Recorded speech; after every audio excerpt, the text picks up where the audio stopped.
for the military force. Neither of the two extant authorizations for the use of military force have anything to do with the attack on Yemen Shiite Houthi movement. This is the first time the Senate will ever hear a war powers challenge to a conflict. A previous effort at such a legal challenge in the House was derailed by the leadership and replaced with a non-binding resolution noting that the Yemen war was unauthorized, which overwhelmingly passed. Both Sanders and Lee made clear the opposition was not a partisan issue since U.S. involvement in the war started under President Barack Obama and continues under President Trump. The Senate leadership have not indicated what they intend to do about the challenge yet. CENTCOM Commander General Joseph Votel confirmed to the House Armed Services Committee only the day prior that the U.S. does not have an authorization for the use of military force for Yemen and that America's involvement is solely a function of having sold the arms to the Saudis in the first place and promising to provide support for those arms. Yet legally, Congress is supposed to have the war-making powers, and this Senate effort stands to be the first time in recent history that Congress looks like they might be reasserting that authority.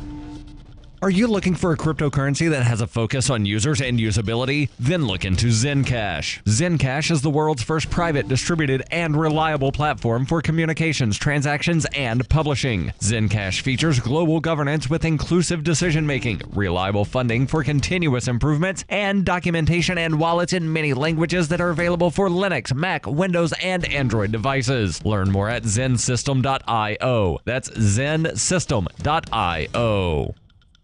UPI reports Walmart announced Wednesday it will raise the age restriction to purchase a firearm to 21. The retailer said it will update its processes to reflect the new restrictions for the purchase of firearms and ammunition as quickly as possible after reviewing its firearm policy in light of recent events. Walmart also said they will remove from their website non-lethal airsoft guns and toys and other items resembling assault-style rifles. Walmart noted it ended sales of modern sporting rifles including the AR-15 in 2015 and does not sell bump stocks, high-capacity magazines, and similar accessories. Dick's Sporting Goods also announced they will stop selling such rifles and raise the age restrictions for purchasing firearms. The sporting goods chain said it will also no longer sell firearms to anyone under the age of 21 and will stop selling high-capacity magazines and bump stocks, which allow semi-automatic weapons to fire more rapidly.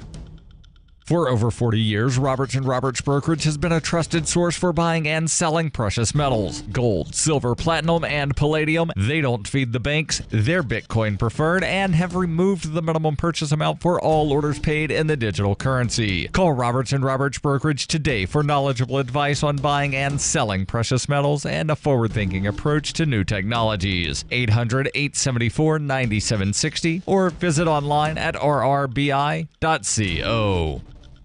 Reuters reports the U.S. Supreme Court on Tuesday curbed the ability of immigrants being held in long-term detention during deportation proceedings to argue for their release in a ruling in sync with President Donald Trump's Get Tough approach towards immigration. The court's conservative justices carried the day in the 5-3 decision that overturned a lower court's ruling that required that immigrants held by the U.S. government awaiting the outcome of deportation proceedings get a bond hearing after 6 months of detention to seek their release. The ruling could lead to indefinite detentions of certain classes of immigrants, including some with legal status, whom the government wants to deport. The U.S. Supreme Court threw out a 2015 decision by the San Francisco-based 9th U.S. Circuit Court of Appeals that the government must provide bond hearings to gauge danger and flight risk when detention exceeds 6 months, and every 6 months thereafter. The Department of Justice under former President Barack Obama had challenged that ruling. The Trump administration took up that appeal. DOJ spokesman Devin O'Malley said the 9th Circuit's ruling had resulted in unnecessary bond hearings, adding to a backlog in the immigration court system.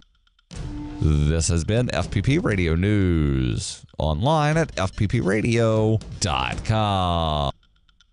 A new trend in offices across the country. More and more people are switching to fetal position desks so that they can curl up in a ball on the floor while they work. Aaron Vaughn has a story. The human body isn't meant to sit at a desk for 6 or 7 hours. The natural position, especially in the workplace, is to shut down completely, return to a womb-like state, and rock back and forth to soothe yourself. Fetal position desks, which are even popping up in offices like Google and Facebook, come in a variety of shapes and sizes. Some have adjustable height so you can cower underneath them, while more expensive options include a warm, pulsating blanket for workers to wrap themselves in to feel calm. But many people are making their own. I've rigged this up so I can type comfortably and my arms won't get tired. Plus, it's got speakers so I can listen to a comforting voice saying shh over and over again. I've tried a fetal position desk myself, and I can say it's a great way to get through the f***ing day. Thanks, Aaron. I hate my job. This is the Onion News Network.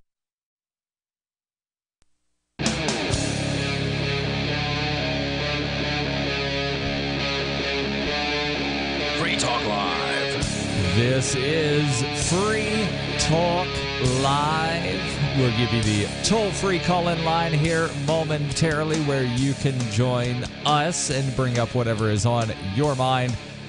The us in studio tonight is Darryl. And Heather. And Chris.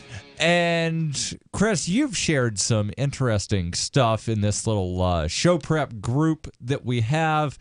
And we'll get into one of these stories here in just a bit. The claim by Bill Gates is that cryptocurrencies kill people. Dun, dun, dun. Don't know how, but, well, you'll tell us. Have you ever been hit in the head with a Bitcoin?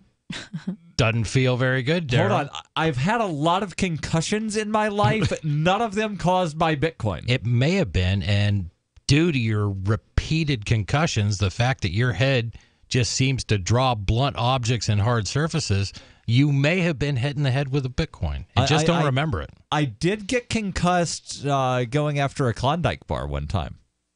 Well, now, what had WW. happened? Yeah, there's the joke. What would you do for a Klondike bar? Apparently, I would get a major concussion. So I was carrying a mini fridge up the stairs and moving it from downstairs to a middle room.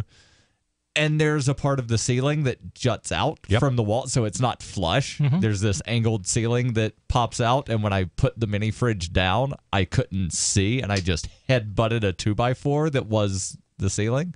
Heather, what do you think we have a special segment of our show called Today on Darryl's Concussion?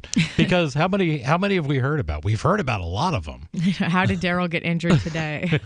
Well, it's not even that. It's usually like it's not necessarily today. It's 4 years ago. It's a head injury, and it always seems to happen to Darryl. Yeah. But, you'll tell us how cryptocurrencies are killing people, but in the land down under where everything can kill you, apparently there's some kind of monster bird that is ripping apart drones.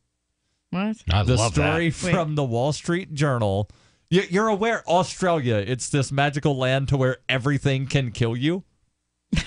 It's considered a pretty deadly environment. A lot of animals have sort of developed their own defenses. Like and 10 offensive. of the deadliest snakes in the world are from Australia. Wow, then I'm glad I read about all those Australians that turned in their guns after that amnesty thing. Right.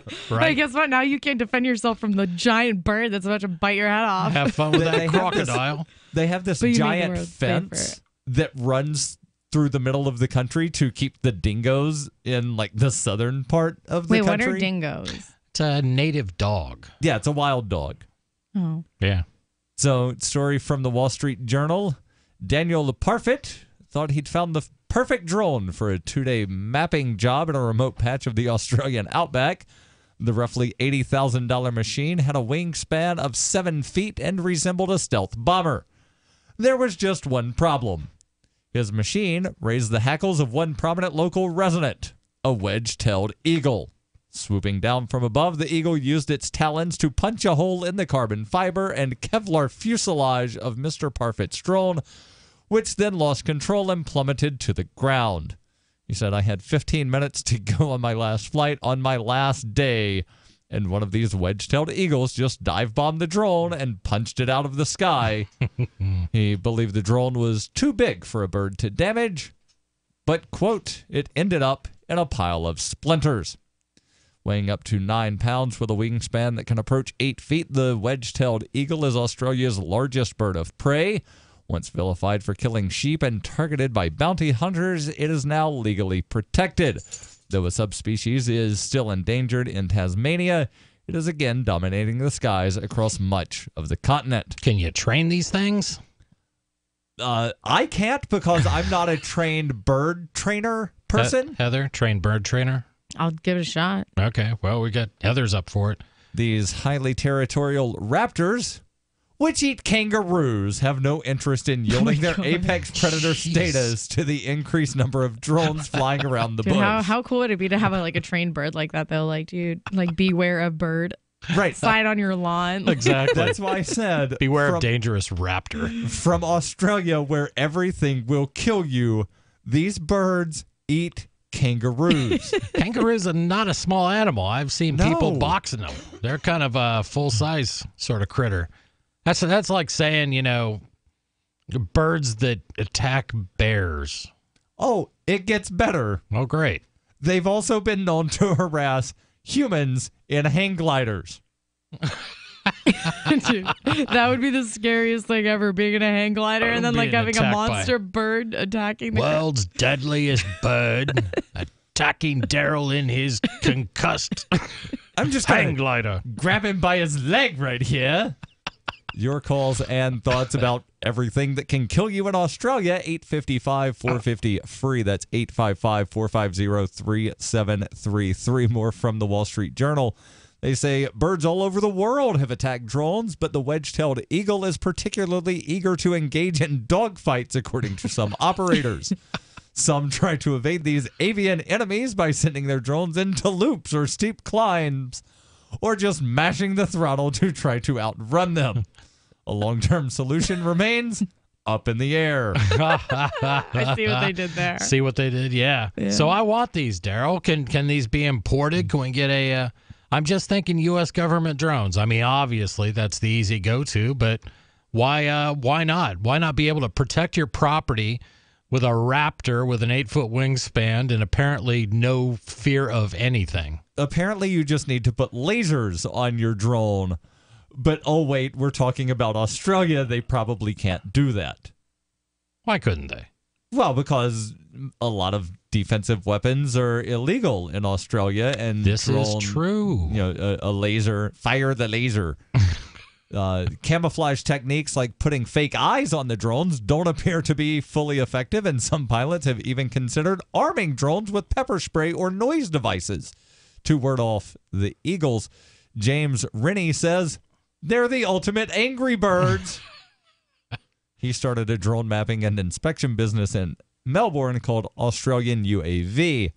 He figures that 20% of drone flights in rural areas get attacked by the eagles.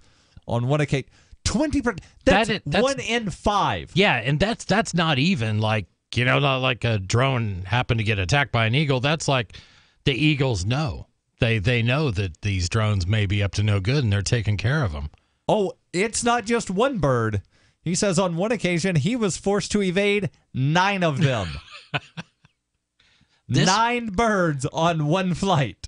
These eagles... Is this like a real-life video game where some dude's flying the drone, looking at a TV, dodging birds and flying through it's like asteroids. the sky? It's like asteroids from the 1970s Put or some 1980s. laser beams on it and shoot them. I gotta assume they're intelligent.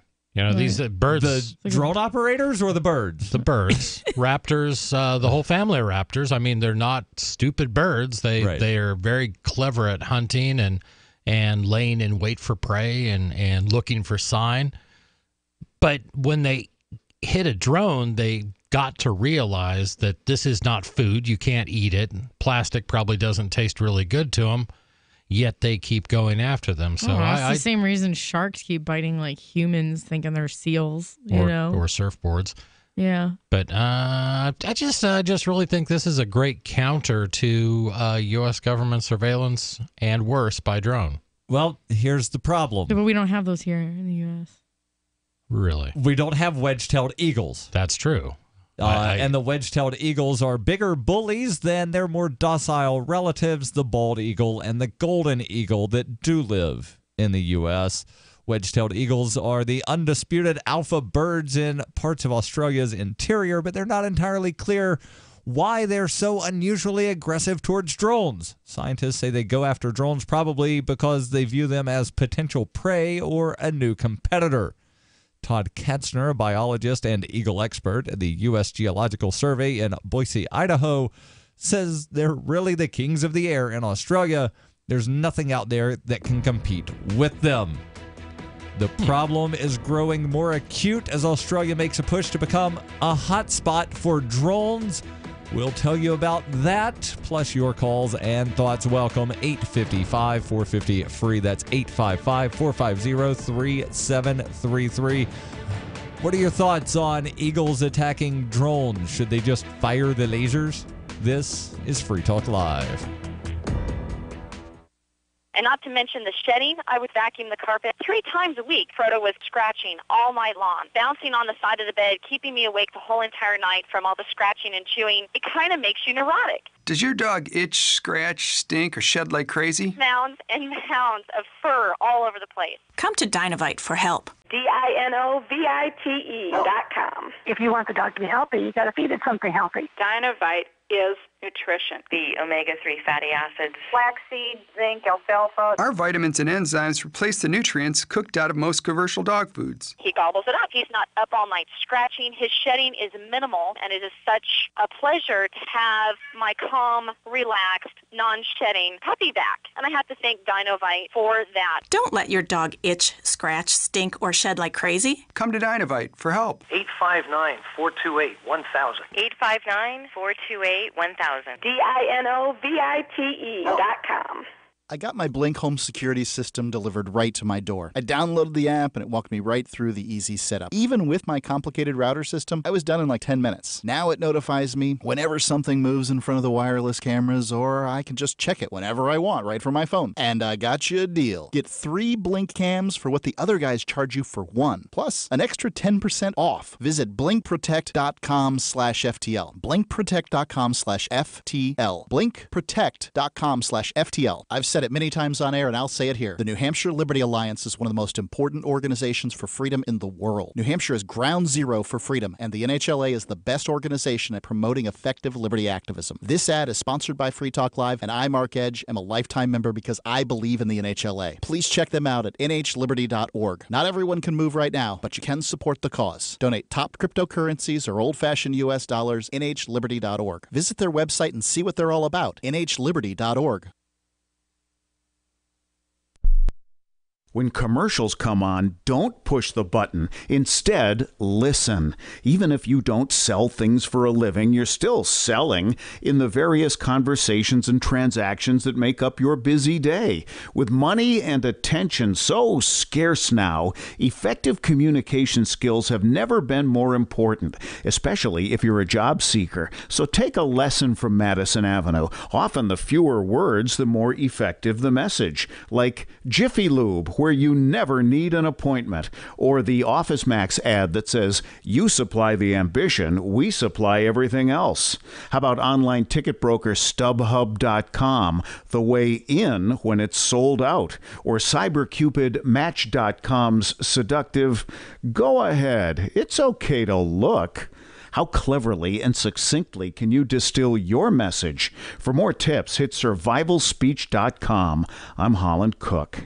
LRN.FM now has a Discord. Discord is a free text and voice chat platform, and we now have our own server with a bunch of channels at discord.lrn.fm. You can join other listeners as they chat about various things during our live shows, or anytime, day or night. Discord software is available cross-platform, so you can have it on whatever device you want and take your chats anywhere. Join our Discord at discord.lrn.fm. That's discord.lrn.fm. Are you tired of your taxes funding endless occupations around the world? Antiwar.com is run by people who understand that wars abroad become wars at home, wars on our freedoms. Antiwar.com is dedicated to bringing you the latest in news, views, interviews, and reviews from the top movers and shakers in the anti-occupation movement. Antiwar.com has it all, from thorough foreign policy analysis to interviews with whistleblowers who used to run the military-industrial complex. Anti-war, pro-free market. That's antiwar.com. You can sign up to receive the latest about the Liberty Radio Network via our email updates at updates.lrn.fm. That's updates.lrn.fm.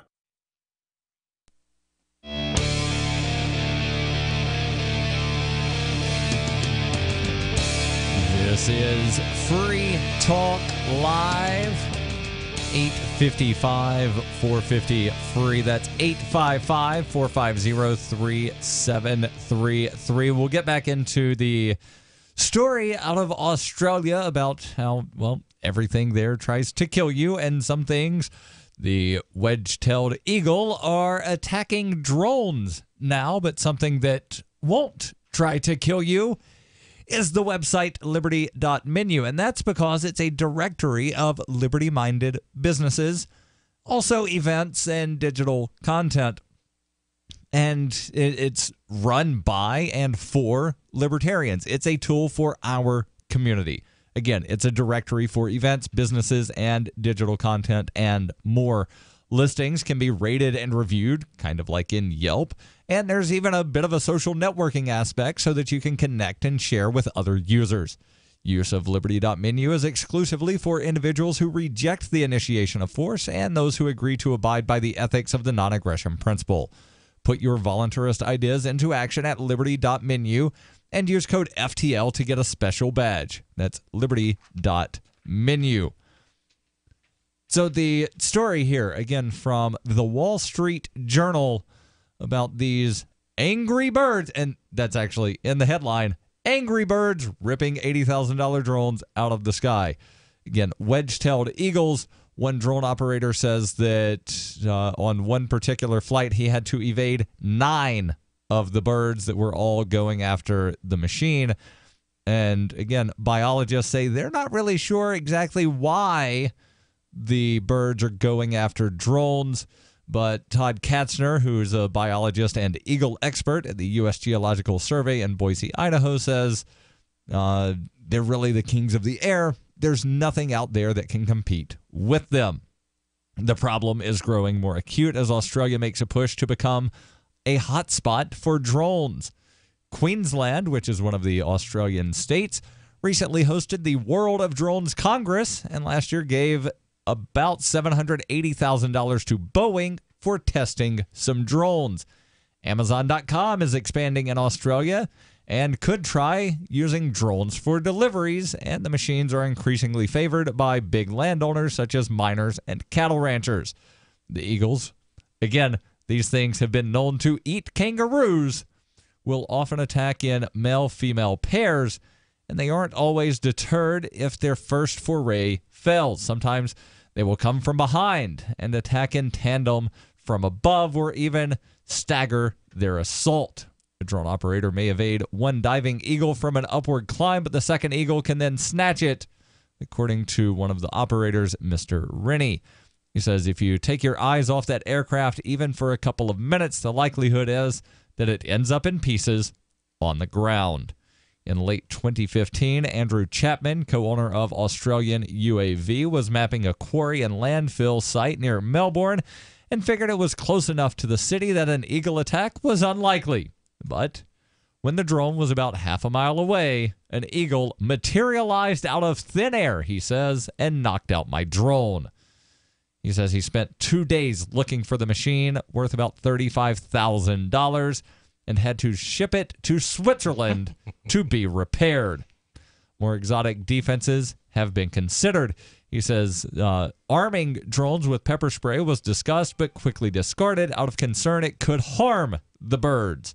He says it's a relief to be planning for jobs overseas because we know the wedgies aren't there. So to be clear, if you are attacked by a wedge-tailed eagle, yes, in Australia, I couldn't just reach into my truck and pull out my trusty shotgun and defend myself, right? I'm not entirely certain what the laws are in Australia, but as I understand them, I don't believe that would be allowed. Plus, it was mentioned earlier that these things are, or at least one variant of the wedge-tailed eagle is still considered endangered, therefore protected. Yeah, here's my feeling on the endangered species laws and things like that. If it attacks me, all bets are off. And I'll contend with whatever. But if I've got an 8-foot raptor coming at me or an 8-foot grizzly bear, whatever is out there that's grizzly protected, bears don't fly. Yeah. Clear, Darryl.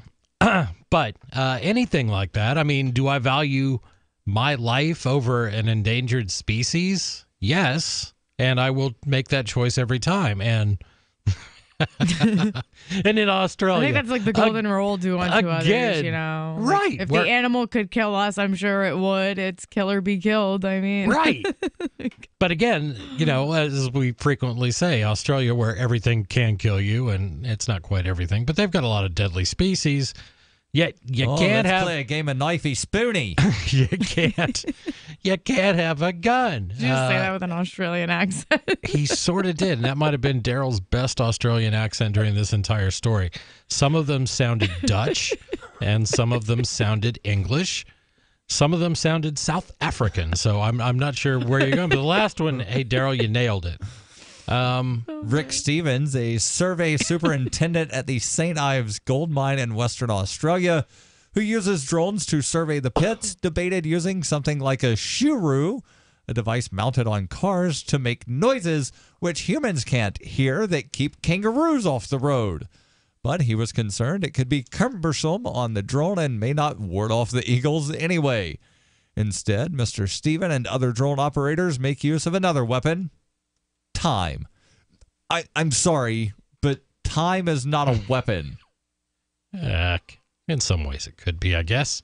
The eagles are less active in the early morning because of the thermals, columns of raising air, they use to fly, or rather, the thermals they use to fly. The way they have this sentence worded with the explanation of what a thermal is in the middle makes it rather strange to read.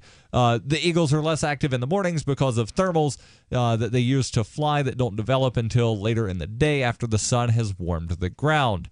In the first 2.5 years flying drones at the mine, Mr. Stevens said he lost 12 drones in 2.5 years. Some air forces don't lose that many. He says the company that he works for, South Africa-based Goldfields Ltd., has wound up spending about $210,000 on drones during the past year. When he focused his flying in the morning, he has lost only 2, with 2 more close calls.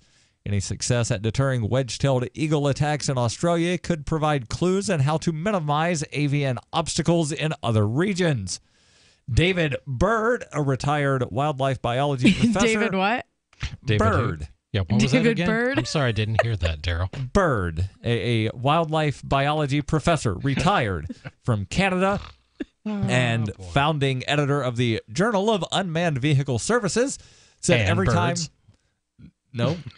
every time I go to a conference on birds and they're having a workshop on drones, somebody tells me about this problem in Australia about these wedge-tailed eagles. They say, what's the word, bird? Mr. Parfit, who began his drone business Aerial Image Works about 3 years ago, remains vigilant. Each of his last 3 jobs attracted an eagle attack. Your calls and thoughts welcome. 855-450-FREE. That's 855-450-3733. Your thoughts welcome on this or other things that can kill you, like Bill Gates.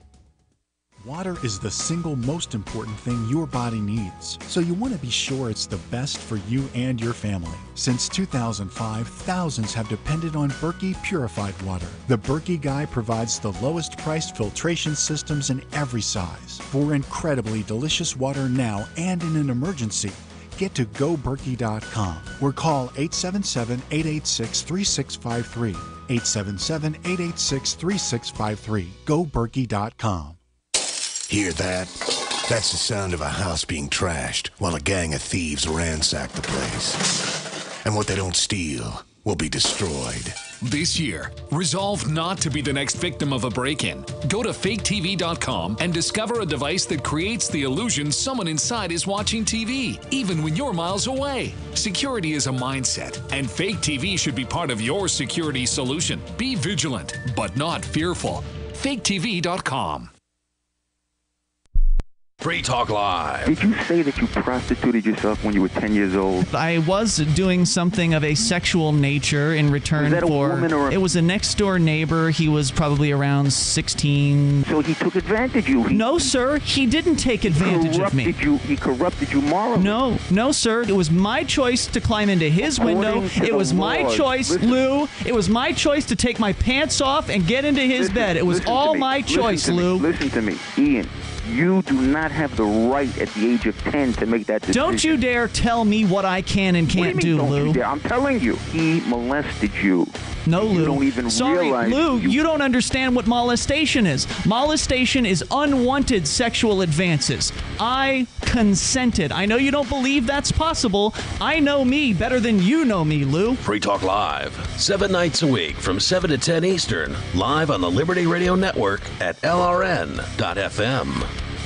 Radio is the most personal of mediums. I exist right now in your head. If you listen to Free Talk Live regularly, you know me. Free Talk Live is on more than 160 radio stations around the U.S. and has been downloaded on every continent around the world. Hundreds of thousands of listeners with ad packages from $600 a month to $6,000 a month. Imagine what we can do for your business, project, website, or idea. Email me, mark@freetalklive.com. The 3 most important things you can do for Free Talk Live are: 1, share 1 episode a week on Facebook or in some other social networking site. 2, buy the things you buy online through shop.freetalklive.com. 3, give $5 a month to the AMP program. It's my firm belief that Free Talk Live's AMP program is the best use of your charitable dollar among liberty-oriented organizations. Support all the organizations you love, but make sure you give $5 a month to AMP at amp.freetalklive.com. Is spreading the message of liberty, cryptocurrency, and peace around the globe worth $2 per month to you? As you may already know, in addition to our internet feed, LRN.FM broadcasts on free-to-air satellite across North and Central America, as well as Sub-Saharan Africa. And we've been available on satellite for free 24/7 since 2010. The LRN.FM free-to-air satellite signal is reaching some of the most oppressive regimes in the world, and there's no doubt our ideas are making an impact. You can learn more about the channel's impact by watching the 3-minute video at fund.lrn.fm. If you'd like to help free minds globally with our ideas of liberty, cryptocurrency, and peace, you can donate as little as $2 per month via fund.lrn.fm. You can help us continue and expand our satellite broadcast to multiple continents. Visit fund.lrn.fm today, and thank you for your help. Don't forget to share the link on social media. That's fund.lrn.fm. What's up next? Visit the Liberty Radio Network program guide to find out at shows.lrn.fm. That's shows.lrn.fm. This is Free Talk Live. 855-450-FREE. That's 855-450-3733. In studio tonight, it's Darryl. And Heather. And Chris. And if instead of just listening to the show, you want to watch the show, you can do that by going over to the Twitch. Now, that's not a weird new dance thing that I'm aware of. It's a video streaming service. And in some ways, it's kind of like YouTube, but in other ways, it's better. It was originally designed to be a streaming platform for gamers, and that does happen. Not just other gamers, but occasionally some of the hosts of this show will stream themselves playing some video games. I know Will was doing that. Will Coley from Call to Freedom and occasional co-host on Free Talk Live. He was filming himself recently playing some kind of video game. Don't know what it was, but I know he was doing that. But primarily it's streaming Free Talk Live. You can go to twitch.lrn.fm. There's the chat room in the side where you can interact with other listeners. Now let's go to the phones, 855-450-FREE. That's 855-450-3733. We've got Dave calling in from New York. Dave, you're on Free Talk Live. Go ahead with your thoughts. Free Talk Live, Free Talk Live, Free Talk Live, Free Talk Live. I've always wanted to do my own intro, Free Talk Live. Is that your thought there, Dave, or do you actually have something intelligent I to think say? we'll be able to isolate that, and we'll make it into a new promo. I'm just going to speak for Mark and Ian and say we're going to make that happen. So go ahead. Yeah, I heard that my brother called in a couple of days ago, something about allegedly saying bad stuff about me, which is totally not true. He called in to say that you got arrested. Was that not true? That's not true. I have no idea who that person even was. Maybe there's a clone out there of me or something, but I never, ever went to jail. Never. You were not arrested? Not arrested. I was not arrested. Maybe there's a clone, wasn't even arrested. He is making up BS lies. I can't swear on the radio, but I know, but whatever he said was a complete lie. Didn't I see a post? Somebody had posted something online that apparently was like a booking document with your picture. Yeah, it could have been photoshopped. It could have been photoshopped. But it wasn't me. Could have been a Photoshop, yeah, but it wasn't me. It wasn't me. All right. Well, what did happen then? If you didn't get arrested, yeah, what happened? I have no idea what he was rambling on about because stuff that he thinks that he's just some big shot mouther or whatever something, but he was just it was all a complete lie. He was lying. What was his motive for lying about it? The what? Why would he lie about something like that? To make himself look like a big shot, like a big timer. He lied, kind of like how Clinton never smoked pot, Right. Okay. I get that. That makes perfect sense to me. That doesn't really make any sense, but okay. Yeah, I was just trying to find what I saw. Yeah. Yeah, because you said that there was some kind of thing. Yeah, it says you said it was some kind of. Go ahead. Said you were charged with aggravated harassment. Never happened. Never happened. Never happened. All right. Thank you. Why don't you ask him? Why don't you ask him about? I don't know. Because I don't have his telephone number and don't want to try tracking him down, Dave. Thank you for the call. Oh man, inquiring minds want to know. I thought he was going to give us some dirt on his brother, right? Yeah, we could have made this a whole. Dirt. Come on, Darryl. He was Darryl. just repeating himself. After he repeats himself 4 times, that's too many times to repeat himself. He repeated himself 4 times before the call started by saying, "Free Talk Live, Free Talk Live." Right, and then I asked if he was going to say anything intelligent, and then we proceeded to not hear anything intelligent. Let's go to Nick calling in from Michigan. Nick, you're on Free Talk Live. Go ahead with your thoughts. Hello. First of all, let me say, that girl over there, Heather, you should have her on the show more often. There we go. It's usually, typically we get a call or two like that would like to see more of Heather. Or Heather more frequently. Let me rephrase that. There we go. Yeah, she's wonderful, So go ahead with your thoughts there, Nick. Let's talk about Bitcoins. Sure. I heard that the Doge coins and the Fupa coin are going to be pretty high this year. The who coin? What was the second one? He can't say the S word, so poop coins. Oh, okay. So you think that Bitcoin goes down and the altcoins go up? Yeah. Okay. Any reason why you think that, or you just happen to have heard somebody speculate? The news, it was pretty good. They said that it was gonna go down, but the Doge coins and the Fupa coins are gonna go up. Who was saying this? Yeah, just kind of curious. It was CNBC. Oh, that explains it. Okay, there we go. So was this Brian Kelly on Fast Money? I'm surprised CNBC mentioned Dogecoin. No. Brian Kelly on Fast Money by any chance? Yeah, it was him. Yeah. I love that guy. He was the one. Think too, the power of influence media outlets like that have. Like even if you don't like them, just putting that out there, and they have enough of an audience. If the audience believes it and goes and invests in what they say is going to go up, it's going to give it a natural boost anyway. My favorite 2 screenshots of Brian Kelly talking about Ripple when the price was $2.34, saying how to buy Ripple, and then another screenshot at Ripple at 79 cents with Brian Kelly saying how to sell.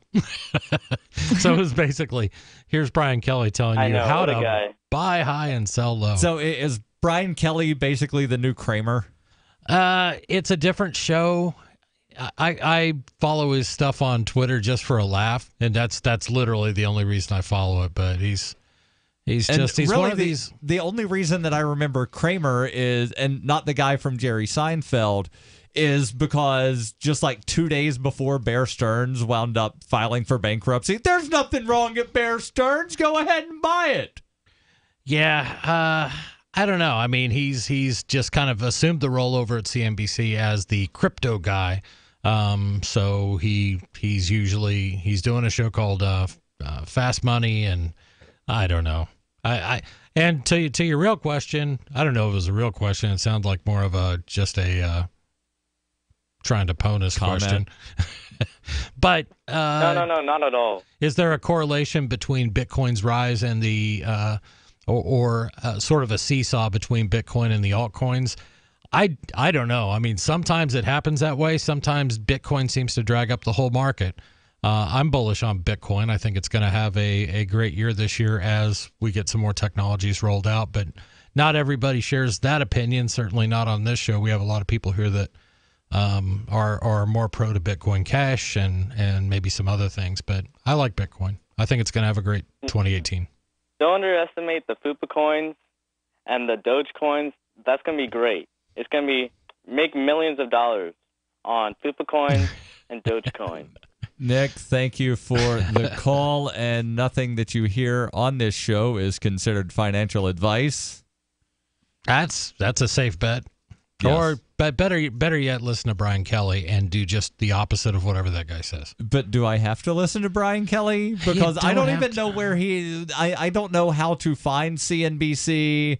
Darryl, it's a cable channel. I don't have cable. Okay, you do know that there is such an invention called cable, right? And that some people that you may know may have cable. I actually don't know anybody that has cable. You don't know anyone who has cable satellite. Not off top of my head. Not a cord cutter gets some channels. Do you?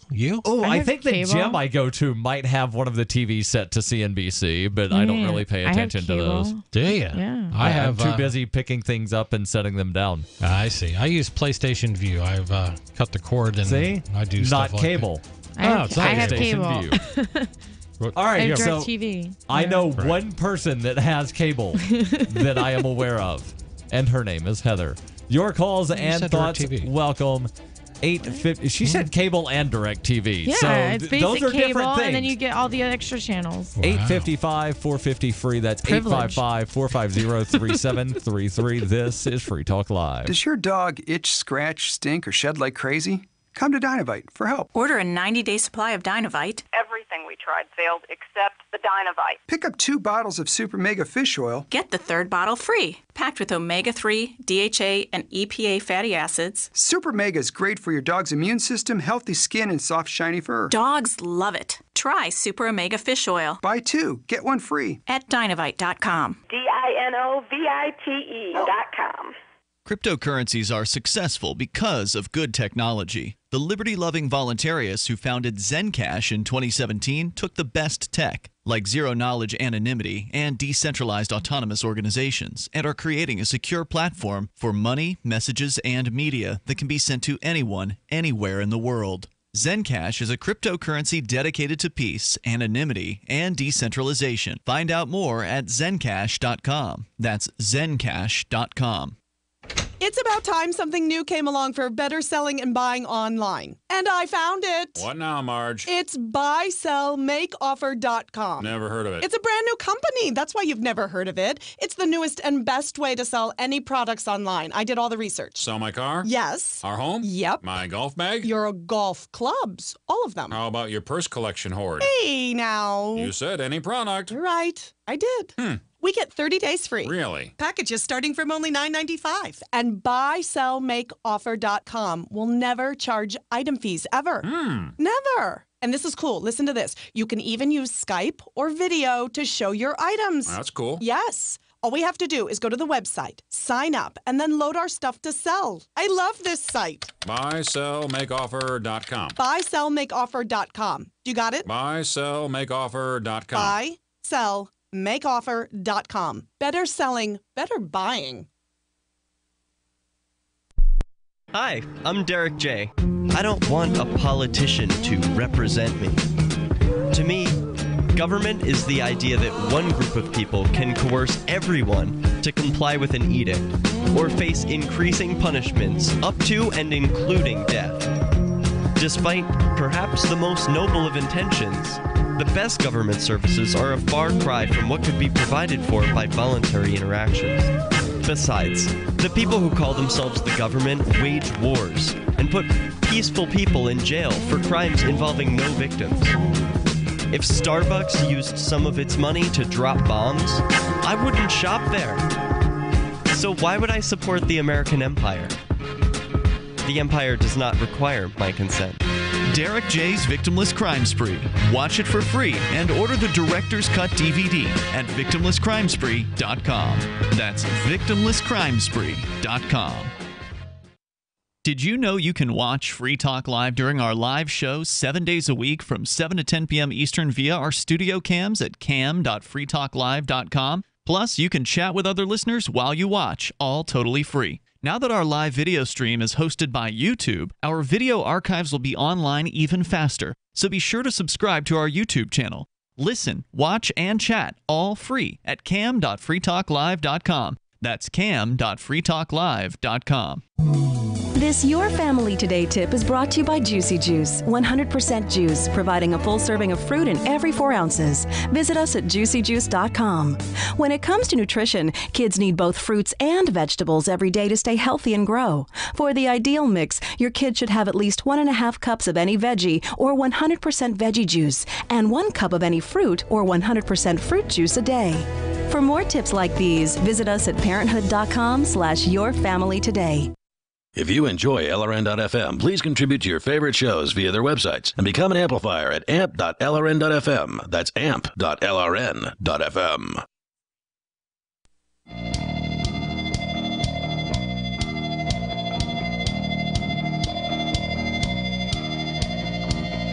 This is Free Talk Live.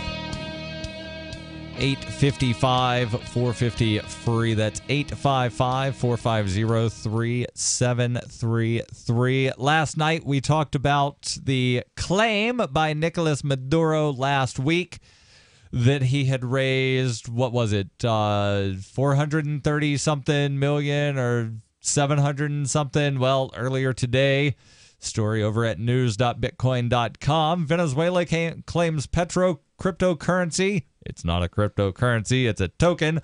He claims that it's raised $3 billion from investors. Well, we covered the story saying they've not actually raised a penny. And I went back and I checked the NEM blockchain where this token is supposedly being distributed. And there are still 0 outbound transactions. Thank God. I am so happy for that. So, yeah, you can read that story over at news.bitcoin.com and so much more. There's all kinds of info that you would need to get started in cryptocurrency. News.bitcoin.com. Now, in a somewhat related thing, apparently before we move Bill on Gates has said that cryptocurrency is going to kill everybody. Before we get all Bill Gates up in here, I do want to comment on the Maduro story because I think it's just, oh my God. Basically, people that are buying into the idea of a state-sponsored cryptocurrency or token, whatever you want to call it, you're using the power of blockchain to bring foreign aid into your own hands. So by buying this crap, which is not backed by anything, you're not going to get your barrel of oil because that's ridiculous. All right. So hold on. I have to finish my point. Okay, and then I'll tell you how your point is wrong. Okay, the point is that when you, whatever you do, when you buy something that belongs to Maduro, in this case it's a cryptocurrency, you're not giving money to the Venezuelan government that they are going to use to make the world a better place for Venezuelans in Venezuela. That money is going to go directly to the despots that currently run Venezuela. So I hope this thing never sells a single one. I hope it blows up in their face. And I just the idea of governments issuing cryptocurrencies turns my stomach. I mean, if you have all those... I agree with that. What I wanted to point out where you were wrong is that the website is still not actually functional. Nobody has actually been able to buy this thing. There are people that have tried. Good. And nobody has been successful, so nobody has given Nicolas Maduro or the Venezuelan central government a penny for Petro because the website doesn't work.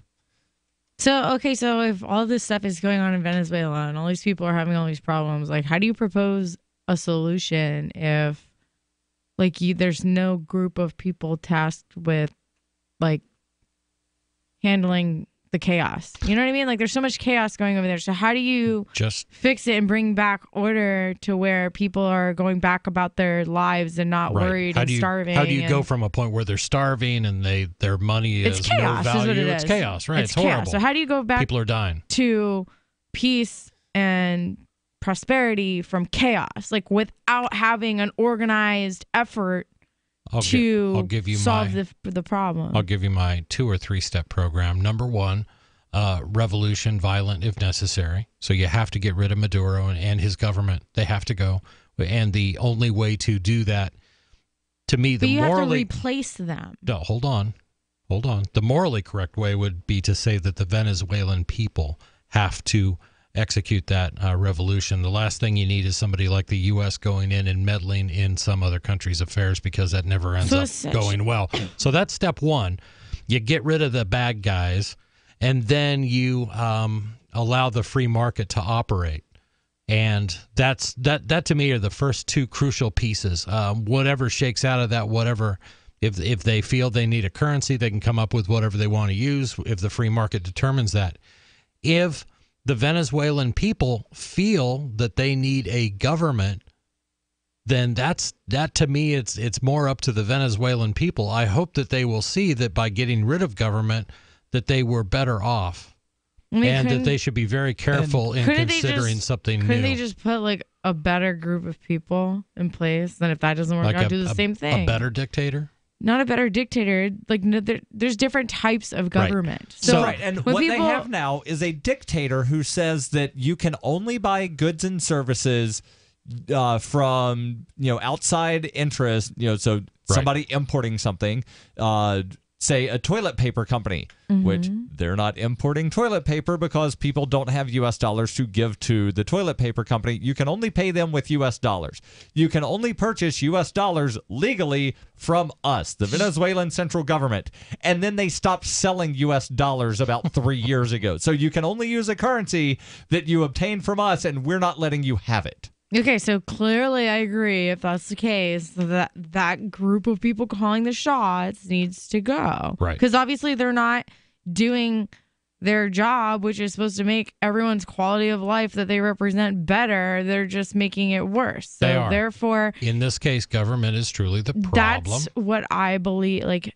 I believe government should do is increase everyone's quality of life that they represent, not decrease it. You know what I mean? How about freedom? To me, if that's what increases the quality of life, then yes, that's what their job should be. But traditionally, in most countries around the world that have experienced an increase in, what was the phrase you used? I'm sorry. Quality of life and economic success and things like that. It's usually because their societies were more free, that there was less oppression on them. Exactly. They have more liberty to do things. So I mean, I think it's a case. believe that's, that like this small limited government is what I advocate for. So I think that well, you're at the complete opposite of it in Venezuela. I mean, it is, then they can put somebody else in power. But I think that in order to go from the chaos that's there today, you're still going to need some type of organizational structure to replace like this tyrannical government. You're going to need a group of people the same way that the Sons of whatever. That's the question. Sons of Sons of Liberty. Liberty. The way truth back is when that was the starting block, and then they grew. And I cannot imagine a country has been as socialist as Venezuela not choosing a form of government, not going to another form of government. I don't see them being the first great experiment in a voluntary society.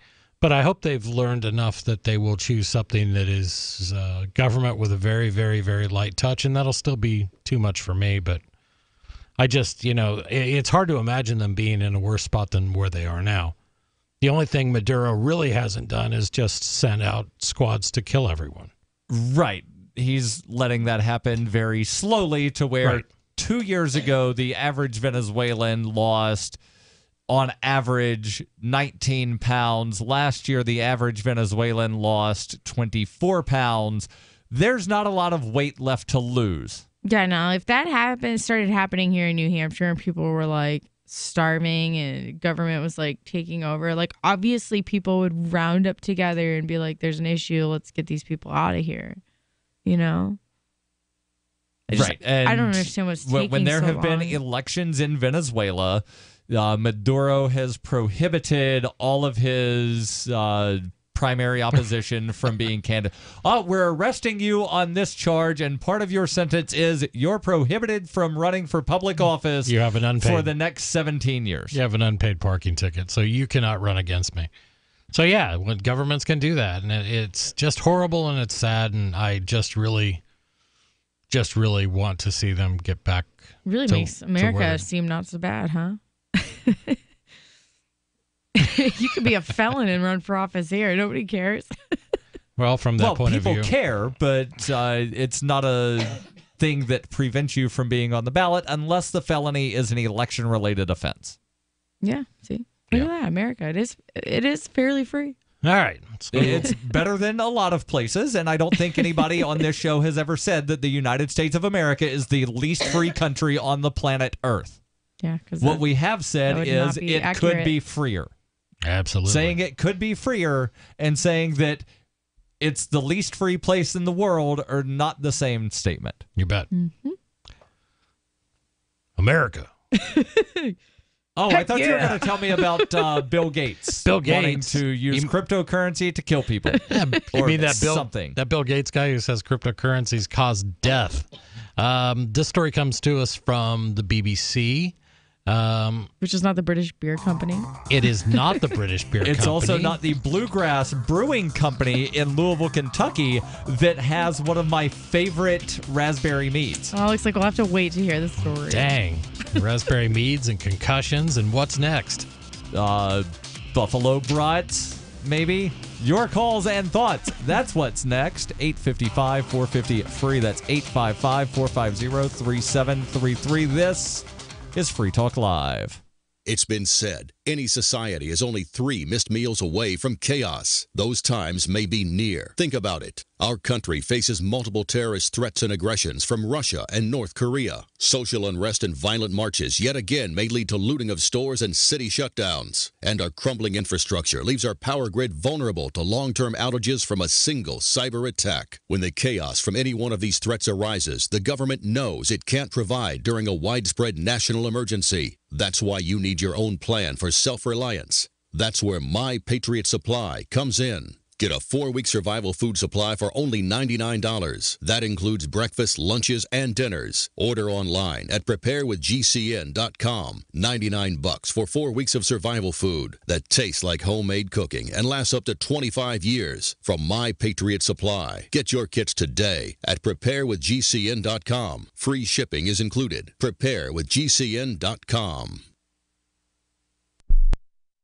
What do you shop for that you could otherwise buy at Amazon? Pretty much everything, right?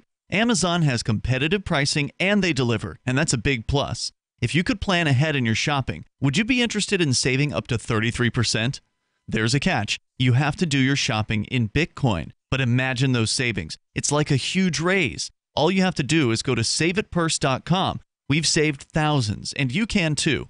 Plan ahead and save. Saveatpurse.com. Did you know we've taken our LRN.FM telephone listen line to a new level with the LRN.FM audio on demand line? Now you can call 712-770-8447 anytime and listen to LRN.FM's live feed. And you can listen to a bunch of our original shows on demand. Long distance fees may apply. Just dial 712-770-8447 and choose from the menu. 712-770-8447. You're listening to the live edition of Free Talk Live. Hour number 2 is next after the news here on the Liberty Radio Network at LRN.FM. From Keene in the Shire, the Liberty Media capital of the world, this is Darryl W. Perry, host of FPP Radio News for Thursday, March 1st, 2018. Silver is trading at $16.29.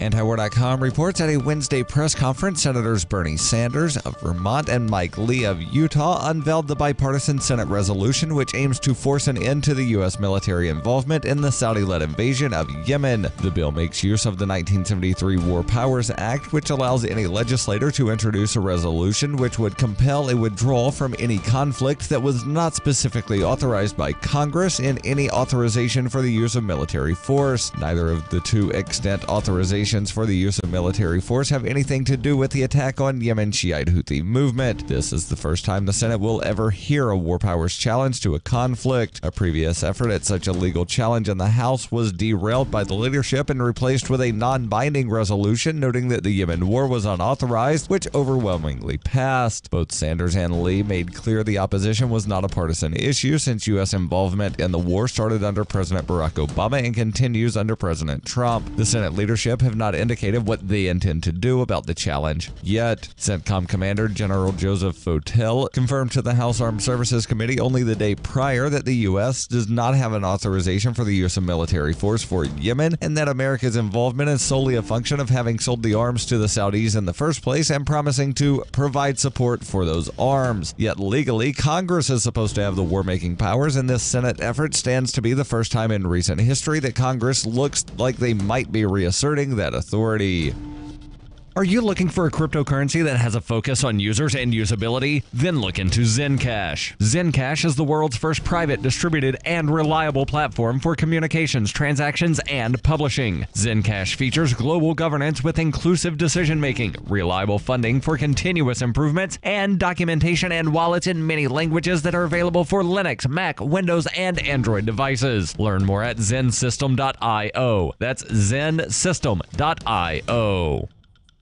UPI reports Walmart announced Wednesday it will raise the age restriction to purchase a firearm to 21. The retailer said it will update its processes to reflect the new restrictions for the purchase of firearms and ammunition as quickly as possible after reviewing its firearm policy in light of recent events. Walmart also said they will remove from their website non-lethal airsoft guns and toys and other items resembling assault-style rifles. Walmart noted it ended sales of modern sporting rifles including the AR-15 in 2015 and does not sell bump stocks, high-capacity magazines, and similar accessories. Dick's Sporting Goods also announced they will stop selling such rifles and raise the age restrictions for purchasing firearms. The sporting goods chain said it will also no longer sell firearms to anyone under the age of 21 and will stop selling high-capacity magazines and bump stocks, which allow semi-automatic weapons to fire more rapidly.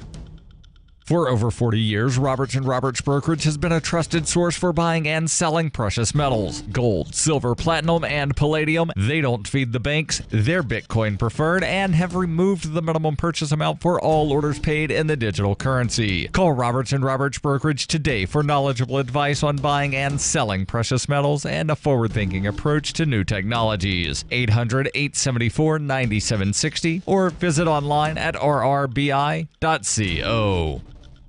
Reuters reports the U.S. Supreme Court on Tuesday curbed the ability of immigrants being held in long-term detention during deportation proceedings to argue for their release in a ruling in sync with President Donald Trump's Get Tough approach towards immigration. The court's conservative justices carried the day in the 5-3 decision that overturned a lower court's ruling that required that immigrants held by the U.S. government awaiting the outcome of deportation proceedings get a bond hearing after 6 months of detention to seek their release. The ruling could lead to indefinite detentions of certain classes of immigrants, including some with legal status, whom the government wants to deport. The U.S. Supreme Court threw out a 2015 decision by the San Francisco-based 9th U.S. Circuit Court of Appeals that the government must provide bond hearings to gauge danger and flight risk when detention exceeds 6 months and every 6 months thereafter. The Department of Justice under former President Barack Obama had challenged that ruling. The Trump administration took up that appeal. DOJ spokesman Devin O'Malley said the 9th Circuit's ruling had resulted in unnecessary bond hearings, adding to a backlog in the immigration court system.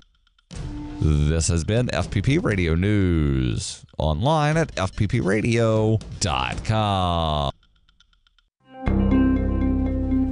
According to a groundbreaking study on anxiety disorders published this week in the New England Journal of Medicine, researchers have discovered that feelings of anxiety can be completely resolved as long as people think about them real hard.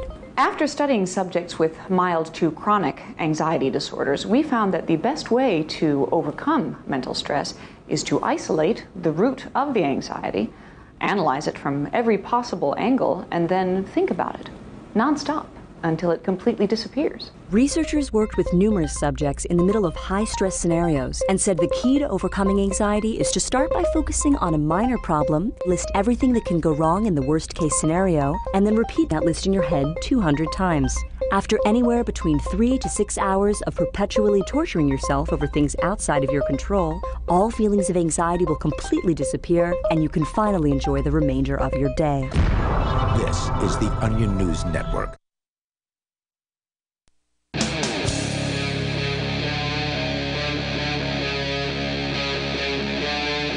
Free Talk Live. This is Free Talk Live. Kicking off our number 2 in studio, it's Darryl. And Heather. And Chris. And Chris, you're finally going to tell us why Bill Gates thinks cryptocurrencies are going to kill people. Sure. Right after I segue into a completely different subject that we haven't talked about at all. No, I'm kidding. I'm going to get right to the story. Bill Gates says cryptocurrencies cause death. Is it because cryptocurrencies hover around the skies of Australia and take out drones and cause the drones to fly into people? It's my theory, but I don't know who else. Blockchain-powered drones? Blockchain. You put a drone on a blockchain. Now we're talking about a formidable weapon. Cryptocurrencies. He was referring to the way digital currencies like Bitcoin are used to buy drugs like synthetic opioid fentanyl. In a Ask Me Anything session on news website Reddit, he said that the anonymous... Hold on. Reddit's a news website? Well, according to the BBC it is, but that's also saying that the BBC is a news site. Rimshot. He says that the anonymity of digital currencies meant that they were linked to terrorist funding and money laundering. Some criticized him, saying he was ill-informed about the technology. Asked by one user for his opinion on the technology, Mr. Gates replied, "The main feature of cryptocurrencies is their anonymity. I don't think this is a good thing. The government's ability to find money laundering and tax evasion and terrorist funding is a good thing." One of the main benefits about using cash is the anonymity. Bingo. I'm going to continue this quote and then we'll discuss. When I go to Walmart or somewhere else and buy groceries and I use cash, that's not traced anywhere. With Bitcoin, you can look at the blockchain and see what was sent where and when. I'll finish his quote. Quote, "Right now, cryptocurrencies are used for buying fentanyl and other drugs, so it is a rare technology that has caused deaths in a fairly direct way. I think the speculative waves around ICOs, initial coin offerings, and cryptocurrencies is super risky for those who go long." Veteran investor Warren Buffett had previously said that speculative cryptocurrency craze, quote, "will come to a bad end," unquote. All right, so I tend to agree with Warren Buffett on this particular thing and this particular thing only. That, all of these pump and dumps, some people are going to wind up saying, oh, well, I can wind up making a quick buck. And then they wind up losing, the money that they needed to pay their light bill or whatever. But as far as Bill Gates' claim, quote, "Cryptocurrencies are used for buying fentanyl and other drugs." So's the dollar. Well, first off, what proof does he have other than there are some websites online, which that's still a small percentage of. So you can recognize it. I think one can reasonably expect somebody to buy it with Bitcoin. There's no denying that. I mean, but people also buy it with the American dollar. But somebody has probably used silver dimes to buy fentanyl. That doesn't mean you ban silver. Right. I don't know that I can't say for certain that anyone has died from a fentanyl overdose from drugs they bought online. I can't say that with certainty. I can say it's certainly a possibility. Yeah. But the thing is, if you're buying fentanyl or heroin or whatever you are online in a Silk Road-like environment, you're getting ratings. You're actually getting a probably more likely a measured dosage and things like that. So, right. So I would argue that buying fentanyl from some place where people are trying to protect their reputations and their business is probably a higher quality, a better value than buying it on a street corner. It should be noted that we do not advocate anyone actually buying fentanyl. I don't. I think it's a horrible drug. But if you're going to do it, there are safer ways to do so. Yeah. But I want to say to Bill Gates, I'm like, gosh, Bill, I think you're right. People have probably used Bitcoin to buy fentanyl and heroin and all kinds of dangerous things. They probably logged onto their computer running Windows 10. Oh, my God, Windows 10. Windows 10 kills people. Windows 10 kills people. My God. I mean, you could log on with Windows 10 into one of these underground drug websites and buy fentanyl with Windows 10. Yeah, but see, I wish there was a way, because I'm all about ending the war on drugs. Not because I encourage people to do drugs, just because I think it's a waste of money to lock people away that just want to get high all the time. Like, let them go get high. And they're going to do it regardless. Exactly. They're going to do it regardless. And if they overdose and something happens, well, guess whose fault that was? Not mine. And, I just think it's a bad investment as society to pour money into a bunch of people that all they want to do is sit around and do drugs. So let's not waste money on that and put it towards something useful.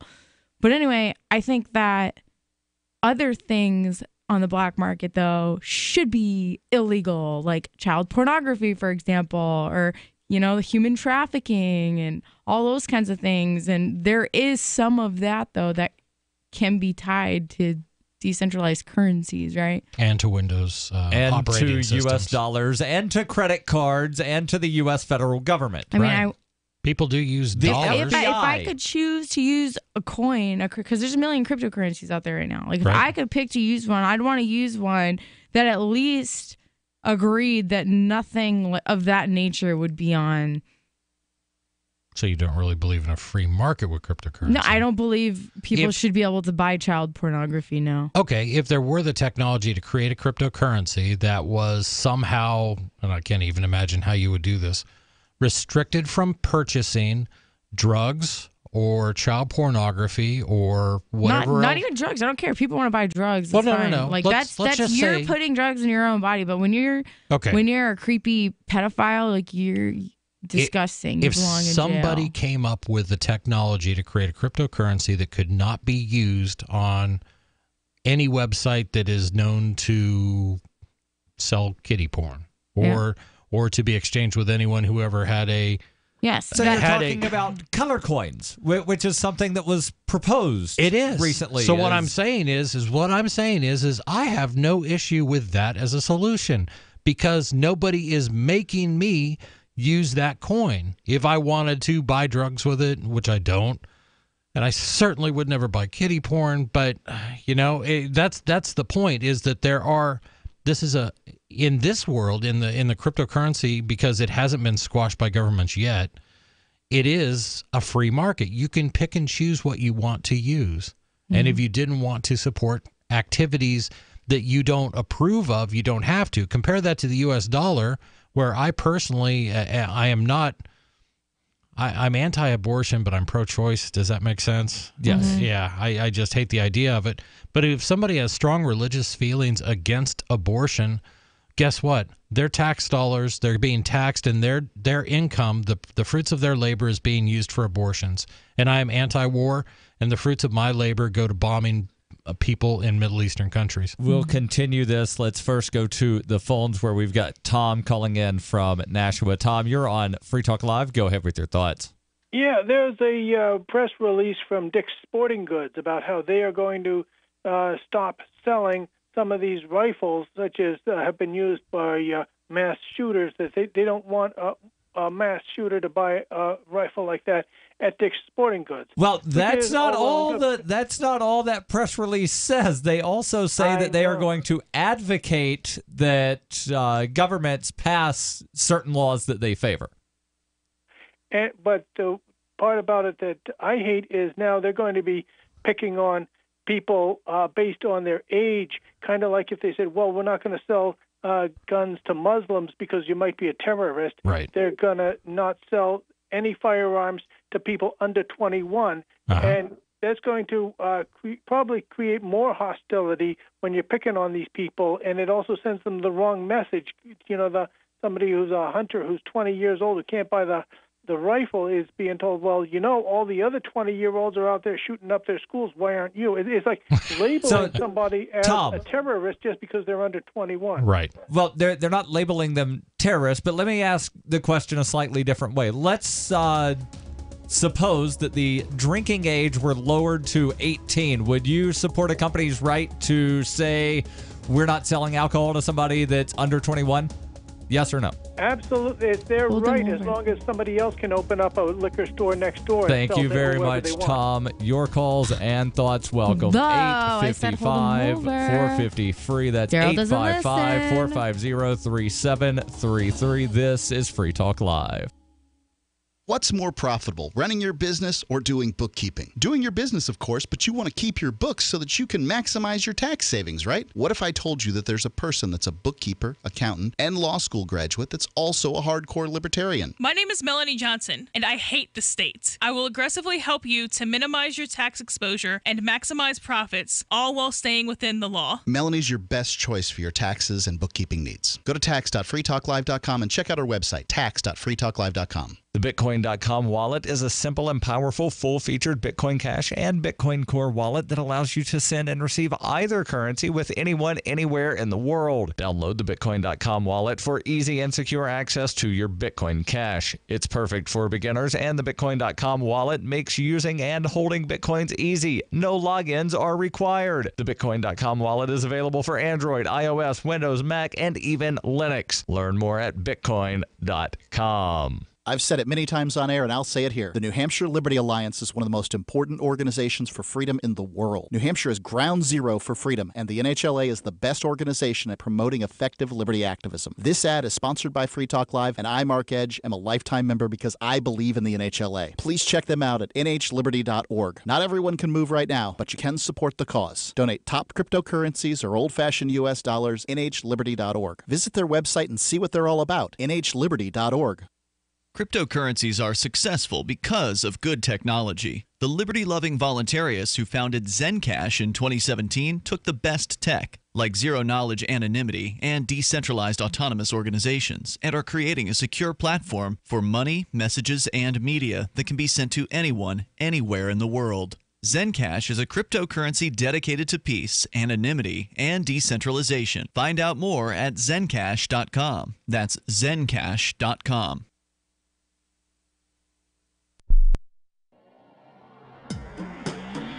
Free Press Publications is an independent, alternative media and publishing company founded in June 2009 with the mission of ensuring a free press for the freedom movement and is committed to spreading the message of peace, freedom, love, and liberty. FPP also gives new authors an avenue for publishing freedom-oriented material. FPP brings you daily news and commentary on the website fpp.cc, as well as a daily 5-minute newscast, FPP Radio News, and weekly news, views, and commentary in the FPP Freedom Minute and Peace, Love, Liberty Radio at fppradio.com, and the monthly newspaper FPP News at news.fpp.cc. Find FPP online at fpp.cc. That's fpp.cc, as in Creative Commons. If you want to know the latest about Free Talk Live before we go on the air, all you need to decide is how you want it delivered. It's your choice. Visit news.freetalklive.com. You can get emailed announcements and participate in contests via our email updates list. Plus, we have a Twitter account that you can follow and a Facebook page where you can become a fan. So visit news.freetalklive.com to get news about Free Talk Live as soon as it's announced and the way you want it delivered at news.freetalklive.com. That's news.freetalklive.com. Looking for a great real estate investment? Consider New Hampshire, which is ground zero for the Liberty Movement. Your first call should be to Mark Worden from Porcupine Real Estate. He's more than just a real estate agent. He's your New Hampshire concierge. Where are the best places to live? Do you want farm, city, the burbs, or forest? Do you want a duplex or multifamily building so that renters pay your mortgage? There are homes in all price ranges in New Hampshire, and Mark can help with financing too. Invest in Liberty and property. Mark Worden can help. PorcupineRealEstate.com. Join the LRN.FM Discord for live chat 24/7 at discord.lrn.fm. That's discord.lrn.fm.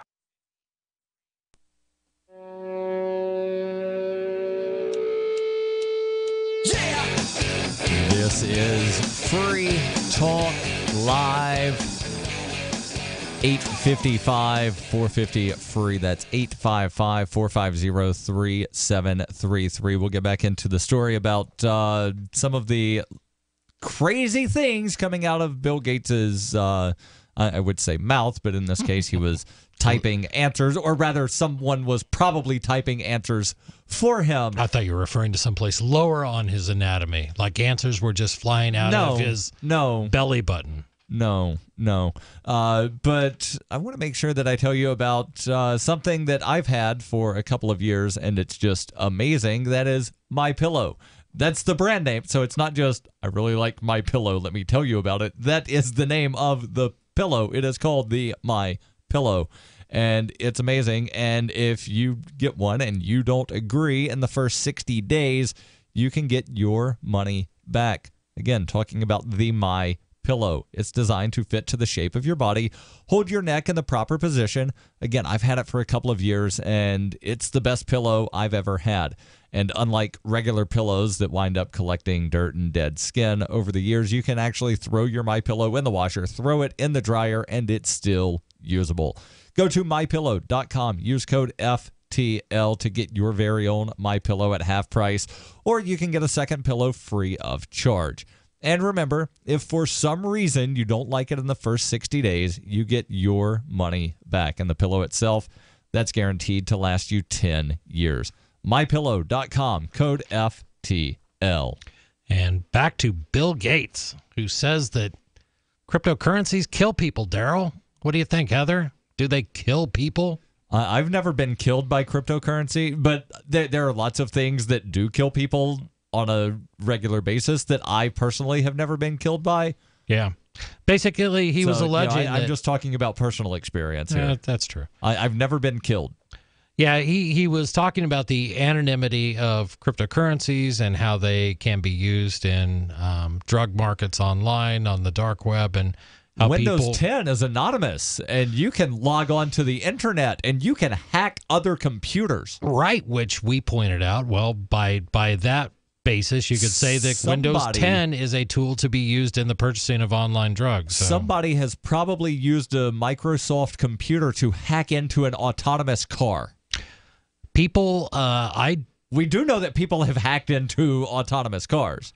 I wonder if they ever released what Osama bin Laden's OS was on all the computers that they seized, all the hard drives they seized. The operating system? Yeah. I don't know. I don't know.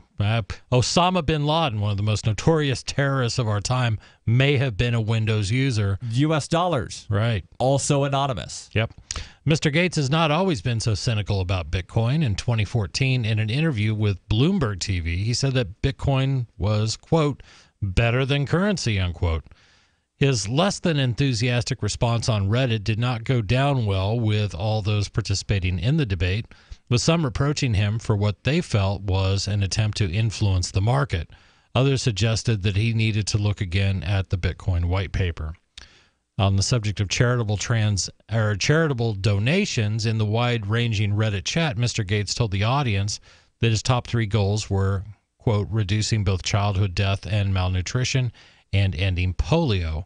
Mr. Gates is co-chair of the Bill and Melinda Gates Foundation, which spends billions each year on education and health projects. The foundation has also sponsored the development of blockchain, the technology that underpins cryptocurrencies for merchants in Kenya. Microsoft is also looking to integrate blockchain-based technologies for verifying digital identity. The rise in value of cryptocurrencies has prompted governments around the world to look more closely at its impact on economies and citizens. While the technology underlying it is often praised, there are concerns about how Bitcoin, how Bitcoin could disrupt the economy, as well as its links to cybercrime and money laundering. The UK's Treasury Committee is currently investigating the impact of such currencies. So yada, yada, yada. I found something from The Verge about Osama's computers. Thank you, Google. I made the same mistake that Teddy Kennedy did. Apologies. So this from just last year, November. Actually, they say that a couple of years after releasing the first cache of books and articles found in Osama bin Laden's compound in 2011, the U.S. government has followed up with a massive collection of computer files, including viral YouTube videos, anime, and September 11th conspiracy documentaries. Not going over everything here, but they say that he had copies of Ants, Cars, and Resident Evil. They also found 174 gigabyte files of other pirated media. He had downloaded a copy of the YouTube video Charlie Bit My Finger. You know that one. The little British kid that sticks his finger in his baby brother's mouth and the baby brother bit him. Charlie bit me and it hurt. And then that's been songified. They also found PDF copies of the book Bloodlines of the Illuminati, the video games Zuma Deluxe, and Sniper Elite, Nazi Zombie Army 2. Wow. There is also a large collection of anime, apparently. Well, what an interesting habits of but no mention of what operating system, which leads me to believe it was Windows, because I guarantee you, if it was Linux, right? Osama bin Laden was using Linux. Linux is the preferred operating system of terrorists. Right, exactly. That's exactly where that would have gone. Let's go to the Skype, where we've got Mortified Penguin calling in. Mortified Penguin, you're on Free Talk Live. Go ahead with your thoughts. Hold on. It helps if I unmute the correct thing on the board. Mortified Penguin, are you there now? Yeah, you reading me? Yeah, go ahead. All right, hey guys, nice to get a chance to call and chat with you guys. Basically, I wanted to touch on various things: libertarianism, anarchism, minarchism. So, I've been meaning to call in to a Thursday night show. I guess I fall into I'm kind of a agnostic on anarchism. I'm really come to the ideas of liberty a lot to listen to Free Talk Live. Mm-hmm. But basically, I would fall into this kind of paradigm where when you have a spectrum and you have two extremes, the middle is often can be defined as overly broad and with the two extremes on either side. So I guess I kind of default into this basic minarchist camp. Like, I guess you could say, Heather does, because she says she likes small and minimal government, if that's correct. And that's you should. Anybody should. That's what a lot of people say. And I like to say, define minarchism as minimal government trending towards zero versus saying just small government, because Republicans say that all the time. And, you really can't take them seriously. And actually, they tend to say smaller, which means we cut 1 penny from the budget. That's technically smaller. Yeah, but I don't think that's where most people are going. I think a lot of people who talk about smaller government mean smaller in a lot of areas that they don't agree with, and maybe that's for some people it's welfare programs or things like that. This thought. I have something to add. But they want the same spending maybe for military and police and stuff or like more. That. Let's keep talking. Yeah, this is good. Yeah. Hold on the line there, Mortified Penguin. We will come back with you, plus your calls and thoughts. Welcome. 855-450-FREE. That's 450-3733. This is Free Talk Live. Cooked, ready-to-eat bacon. I'm talking thick, meaty, center-cut presidential bacon. Savory and delicious. I buy some, I use some, I store some. Awesome. No refrigeration needed with a 10-year shelf life. NASA pack technology. Bacon. Fully cooked, fully hydrated, ready to eat right from the packed bacon or warm and served. Life-saving, ready-to-eat bacon. 10-year shelf life bacon. Ships free at fullycookedbacon.com. Fullycookedbacon.com. This is Dan Pilla. Do you owe the IRS money you can't pay? Are tax debts crippling you? I've defended people from the IRS for over 30 years. I've helped thousands, and I can help you too. I wrote the book on IRS settlement, and I'm telling you, there's no such thing as a hopeless case. Call 800-34-NO-TAX to finally get free of IRS debt. With the IRS's new programs, there's never been a better time to solve your problem. Call 800-34-NO-TAX. That's 800-34-NO-TAX, or my website, danpilla.com. On Free Talk Live, we're bringing people to the ideas of liberty every day. From wrestling superstars like Glenn Jacobs. You guys really are having an impact, I believe. Like I said, a lot of where I am now is due to listening to Free Talk Live. You changed my mind on some very important issues years ago. To random people tuning in on the radio. I was kind of stuck in the left-right paradigm. I heard your show by chance on a Saturday night. From there, I went on, joined the Free State Project, and become an amplifier. So, I mean, that's really the reason why I amp is because I know that if it wasn't for you guys being on as many stations as you are, I never would have found the ideas of liberty. Your amp will directly change more lives by getting Free Talk Live in front of people looking for talk radio online and on the air. When you amp Free Talk Live, you get perks like access to the AMP-only Facebook group and AMP podcast. Visit amp.freetalklive.com. Are you tired of governments murdering people around the world? Stop using their money. There is an alternative. Bitcoin is a stateless, free market, non-political currency. Bitcoin cannot be inflated or controlled by any government.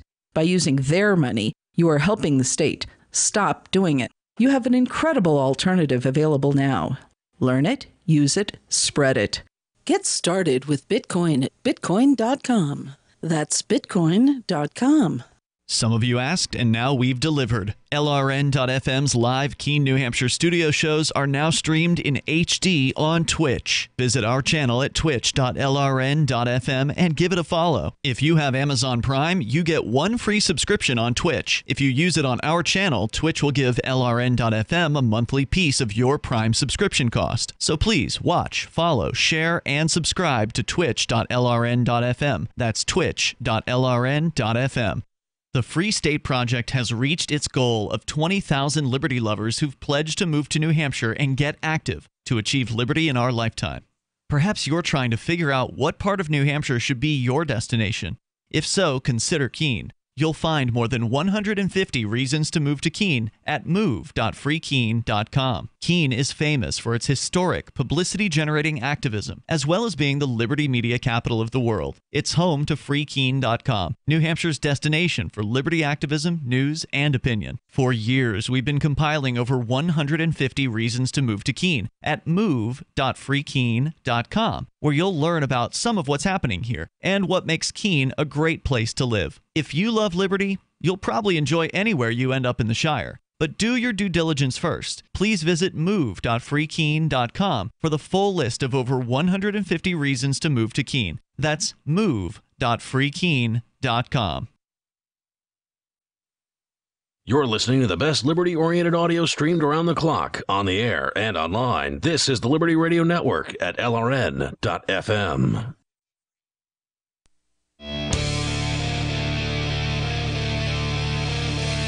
This is Free Talk Live.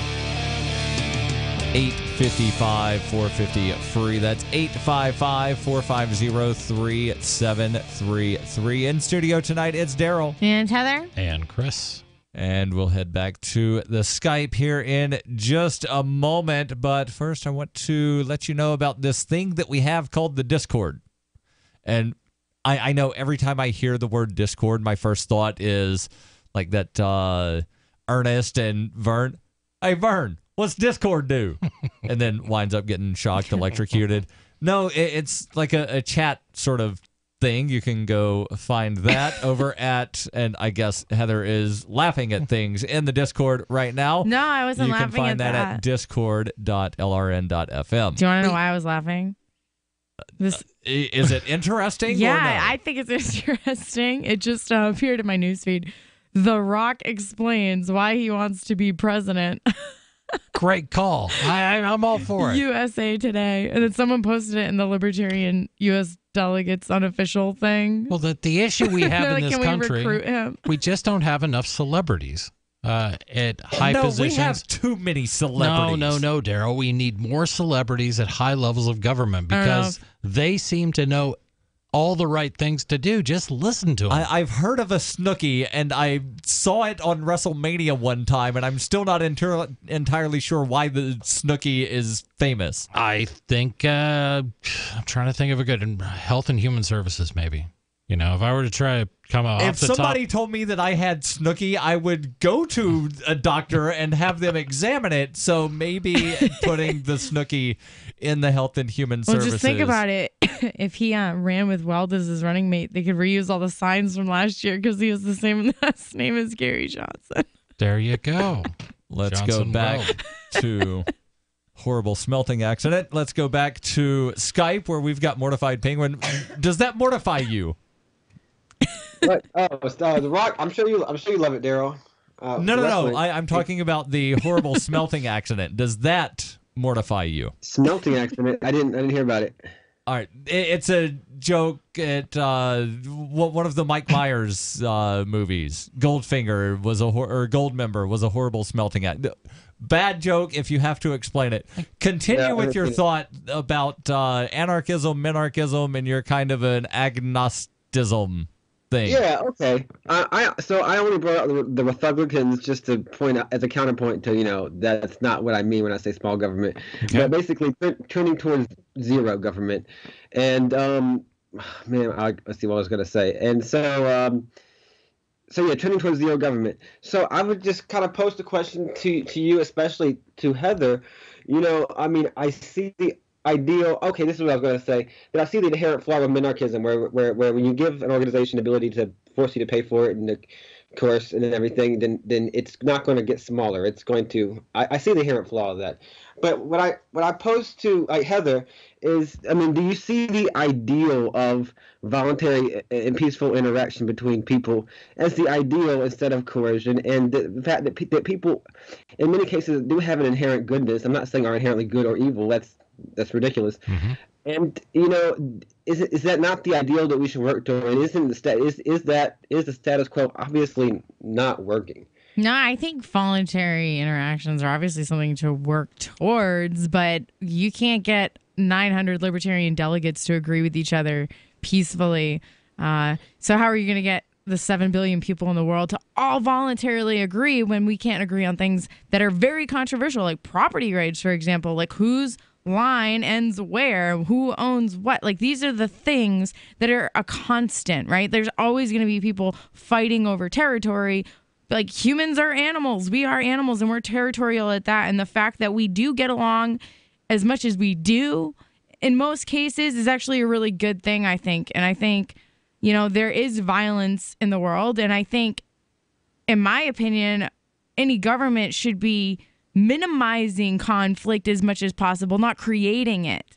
And so I'm for minimal government, but I'm not for no government, if that makes sense. It's almost like parenting a child, you know what I mean? Where you can't let your kid do whatever they want, because if they run into the parking lot and get hit by a car, you could let them do that, but that would be kind of like terrible. But I think we have a responsibility for our children. That analogy always and I think bugs that same responsibility we all kind of share as a collective whole, like that we want to, make this planet, which is our home, go as long as possible. We want to reduce conflict. We want to reduce war. We want more treaties and less wars. And I think government can achieve those things, that it's not like everyone that acts like government is this weapon that is just this big, terrible thing. I really don't have time for people like that, to be honest with you, because it's just kind of like fear-mongering, like naggy complaining all the time, like never presenting any solutions. I think that I'd rather work with people that have ideas on, okay, well, here's a realistic goal, right? This is what we can do in order to create a better world. Like, let's try this. And if it doesn't work, we try something else. But people want to get mad and call me a statist because I don't let them bully me into adopting their beliefs. And if that makes me a statist, so be it. So let me throw something at you. I try to you. have that perspective, as a host on the show. But, the way I see it is that it's something to work towards. Basically, government really is this kind of big overarching coercive tool, and I would accept a government if the government was there. The ideal government really would be there just to protect the rights of people, which include the right of people to be safe in their property, in their possessions, and their daily business. Right. And that's just to protect the rights, the basic rights of people, the natural rights. But I just don't see how that's what can limit the government to just doing that once you give them that certain power. So can I hop in here and just kind of feed off of what you had? What do you think of that, Heather? If somehow I could wave a magic wand and the only role that government could play in the United States, could legally play, was to protect people's rights from being infringed. That was it. That was kind of like the intent of our constitutional rights and the role of government. Exactly. That's kind of like where I'd like to get back to be honest. Just having, here's these basic rights and, and we protect those. You've That's had years what we're and years set up of to do. attorneys rewording and clustering all these laws and making them so confusing that there really is no law now. It's just a bunch of hogwash and you win by hook or by crook in a court of law. That's the flaw of it. And that is the inherent flaw of it. Exactly. That is the flaw. I'm we have a lot of work to do to get to where I would like to ultimately see government. Even with this whole gun law thing up in the air and everyone's debating it, my suggestion, let each state decide what they want to do. You look at New Hampshire. New Hampshire's got very lenient gun laws right over the border into Massachusetts, very strict. If it's really that big of a deal, people can jump, hop, skip right over into New Hampshire if they really like their guns. And people that don't, they can stay in Massachusetts. And it's why is the federal government talking about it? I'm all for that. Because the more you localize government, the further you fracture and decentralize government. Even when it's down to still relatively large entities as states or provinces, and down to cities, down to communities, that creates a competitive environment of government. But there will still be, even in an anarchist society, in theory, or a very minimal government society, there are going to be rules. There's going to be certifications. There's going to be regulations. There's going to be traffic laws. Even if those things and those sectors are privately run and privately owned, those things will have to exist. There is, in theory, workarounds that are market based. And there's always going to be those things because people are territorial and people are going to claim territory and enforce. Property still has to have rules. The question really is who enforces them? I can think of a dozen different examples. Let's say the ambulance service in my small town. Does that need to be run by government? No. With its inefficiencies. And you can have the more roads than one ambulance service. And some places do have more than one ambulance service. Some places do have more than one service for, say, firefighting. Mortified Penguin, thank you for the call. Your calls and thoughts, welcome. 855-450-FREE. That's 855-450-3733. What are your thoughts on anarchism, minarchism, some other ism? This is Free Talk Live. I've said it many times on air, and I'll say it here. The New Hampshire Liberty Alliance is one of the most important organizations for freedom in the world. New Hampshire is ground zero for freedom, and the NHLA is the best organization at promoting effective liberty activism. This ad is sponsored by Free Talk Live, and I, Mark Edge, am a lifetime member because I believe in the NHLA. Please check them out at nhliberty.org. Not everyone can move right now, but you can support the cause. Donate top cryptocurrencies or old-fashioned U.S. dollars, nhliberty.org. Visit their website and see what they're all about, nhliberty.org. You've heard of Bitcoin Cash, but did you know there's now a Bitcoin Cash wallet? The Bitcoin.com wallet is a simple and powerful full-featured Bitcoin Cash and Bitcoin Core wallet that allows you to send and receive either currency with anyone, anywhere in the world. The Bitcoin.com wallet supports both single and multi-signature wallets and is available in multiple languages. The Bitcoin.com wallet is available for Android, iOS, Windows, Mac, and even Linux. Learn more at Bitcoin.com. That's Bitcoin.com. Looking for that edge during those intimate moments? We see many ads for enhancement, but the side effects include death. At GCN Team, we should change the Healthy Body, Brain, and Heart Pack to the Healthy Libido Pack. The brain and heart are not the only organs that require a healthy vascular system. For proper blood flow at the right moment, go to GCNteam.com or call 877-878-4203. That's 877-878-4203. That's 877-878-4203. Frustrated trying to get business capital? Want to take the slow process and rejection out of the equation? GCNloans.com removes the slow, irritating approval process. Instead, get quick, simple funding. Powered by David Allen Capital, 80% of our pre-qualified clients are approved in days. Pre-qualify at GCNloans.com and get your money this week. It's that easy. GCNloans.com. That's GCNloans.com. All right, Abel, I want to test your audio because I know we've had problems. This is Michael Dean from the Freedom Fiends. I've run websites since 1996 and have used over a dozen web hosts in that time. AgristHosting.com is the only one that hasn't broken my heart. Agrist Hosting's uptime and service is stellar, and their DDoS mitigation is the best I've seen. That's important because if you tell the truth in this world, you'll ruffle feathers. And some people will try dirty tricks to silence your voice. No matter what the haters hit us with, Agrist Hosting keeps our websites online. If you have a mission-critical commercial presence or a world-changing activism site, you cannot tolerate any skullduggery. So go with AgristHosting.com. Have a WordPress or blog site, but you're not satisfied with performance or uptime? Or just want raw hosting? Want to pay with Bitcoin? Agrist Hosting specializes in high-performance hosting with personalized service. Go to AgristHosting.com and click on the button that says Get Hosted. That's AgristHosting.com. Here's a chance to do a little activism while you're cruising Facebook, Twitter, or Google+. Between the LOL cats, the recipes, the hot girls, and the inspirational sunrise memes, Free Talk Live's posts pass by your newsfeed. Like them, comment. It gives us more exposure. If you don't see our posts, click like at facebook.freetalklive.com and then hover over it to click Get Notifications. It's an easy way to spread the ideas of liberty a bit further. I know you're busy, but you can spare that 1/10 of a calorie it takes to click on something. facebook.freetalklive.com.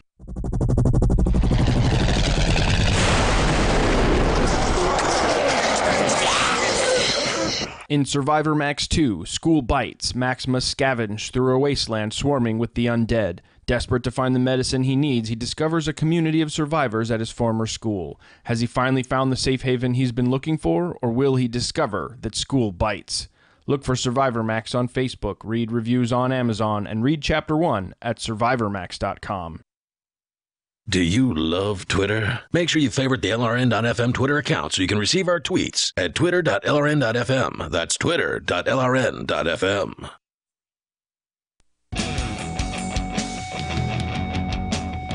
This is Free Talk Live. 855-450-FREE. That's 855-450-3733. We'll get back to the calls here in just a moment. But first, I want to make sure that I tell you about Zencash.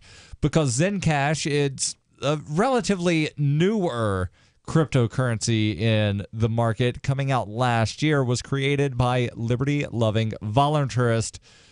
Again, they created this thing last year. They took some of the best tech like zero-knowledge anonymity and decentralized autonomous organizations, and they're creating a secure platform for money and messaging that can be sent to anyone, anywhere in the world. Zencash is a cryptocurrency dedicated to peace, anonymity, and decentralization. And as of the last couple of weeks, they now have over 7,000 secure nodes, which makes Zencash one of the strongest blockchains out there. The development team is now at about 50 members, where originally they had 5. Their wallets are available not just in English, but multiple languages and on multiple platforms. They're also available on, I believe, 7 exchanges now. One of them is an anonymous exchange, meaning you don't have to create a username and password to use it. Find out more at zencash.com. That's zencash.com. Let's go to the Skype where we've got Bad Slave calling in. Bad Slave, you're on Free Talk Live with Darryl, Heather, and Chris. Go ahead with your thoughts. Hi, Darryl, Heather, and Chris. I wish to address Heather, of course, on a Thursday. Go ahead. You're on the air. That was like a weird, evil cackle. Go ahead. Wow. Okay. I feel abused, Heather. I didn't abuse you. Yeah, I don't think we abused you yet. No, you are regularly calling out all of us that really don't believe in the state, bad names because we disagree with you. And who did I call a bad name? No, I think I'm the one that's always getting called a statist in a derogatory manner. So, but you frequently do say, all these anarchists and voluntarists who say that this can be done. Well, I'm sorry, I don't agree. They're children. They need a parent. Right, children. I must have a parent. No, that was a metaphor about how I feel government's role and relationship with people should be. That had nothing to do with anarchists. I agree with you, and I want to address that one. Hold on, Bad Slave, because I've been waiting for that one to come up for a while. I do see government, you can call it sort of a parent. An abusive parent. An abusive parent. Right. That's the thing. Not necessarily. Well, no. Let's think about this. If do you beat your child? No. Of course not. I don't have to. She's an only child. She acts awesome. Exactly. Well, let's say she was 12. Would you beat her then? If I had more than one kid and they fought like I did with my brother, then I'd probably have to intervene and use a little bit of force. Use a little bit of violence. Okay. If they turned 18, would you feel that they were pretty much on their own for most things? No, it would be that there's no one size fits all approach to parenting. How about if they're 30 or 40? I don't know. Well, that's the point. Government assumes this role as parent, family, but they don't want to give it up, and they are frequently abusive. There are flaws in government, but people stop referring to government itself as this one size fits all thing. There's different types of governing and governments. There's oligarchies, there's monarchies. I agree. But there's a million different types of ways to. But here's the way I think you and I disagree. You see it as government as a collection of people, and most of them are good, but sometimes government goes wrong. No, I see government as a process. There's a group of people that work together, and there's a bunch of functioning parts of it. That's not just one thing. It's everybody's a part of it and contributes to it. Okay. Do you know what I mean? In order to. And here's my take on the same thing. Yeah, because that's pretty much what it is. It's a bunch of people all working on what they kind of collectively feel is how this thing should work, and they try to make it work. My problem is in large complex systems, they break down, and it suffers because of that. It's not efficient. It spends too much money. It ends up trampling on certain people that are supposed to be able to depend on it. And I feel that the problems are systemic. That is a lot of why I'm opposed to most government programs and systems. And that's why I think making them much, much, much smaller, making them much, much more decentralized, having government maybe at the village level, if a village wants to have government, that's fine. But see, this is the very idea of government is what we're talking about right now. You and me right here scheming of how we would do things and how we would organize society. That's us trying to govern the way things should work. I say that. I'm only bringing it up because I believe that large government and most governments of most size is a type of government, you could say. Are systemically flawed. That's the problem. And you can't fix systemically flawed. It's like police. It's like a police force that has just a few bad apples. So granted, you have a couple bad people within an organization of thousands, but the organization, by how it works, creates more bad apples. That's a systemic flaw. It's not a problem with just people. And Heather, you do bring up a good etymological point that the word anarchy itself is flawed because the word means no rulers. If you believe that you are to rule yourself, then technically you don't believe in no rulers. You believe in self-rule, which would mean that you are an autarch, but that term sounds too much like autocrat, which is not a good thing. Right. Bad Slave, you've been sitting on hold for a moment. Go ahead with your thought. No, that's all right. I'm right in on the same discussion. I would have said some of the same things as you are saying, Chris, right now. So and I like what you just said, Darryl, with autarch. You're right. I was just going to say to Heather, I said I tell people that I'm non-political. Okay, I think politics has failed. Politics cannot work without coercion. At least as I've seen it attempted to be used. I think that the right answer is as completely distributed government as can be. As time goes on and miniaturization and technology goes forward and our ability to communicate becomes more ubiquitous, we are able to do the things that need to be done in the way of governance on our own. And that, I think, should be the direction that we want to go in. And a state and any kind of coercion and taxation and, which is to me the theft of my resources, will always produce corruption. Do you disagree with any of that, Heather? I mean, I think corruption happens. It's not guaranteed, though. Like, not everybody that runs for office or any type of elected position is naturally corrupted just because they get in that position. Well, no, wait a minute. Let me refine the question a little bit then. In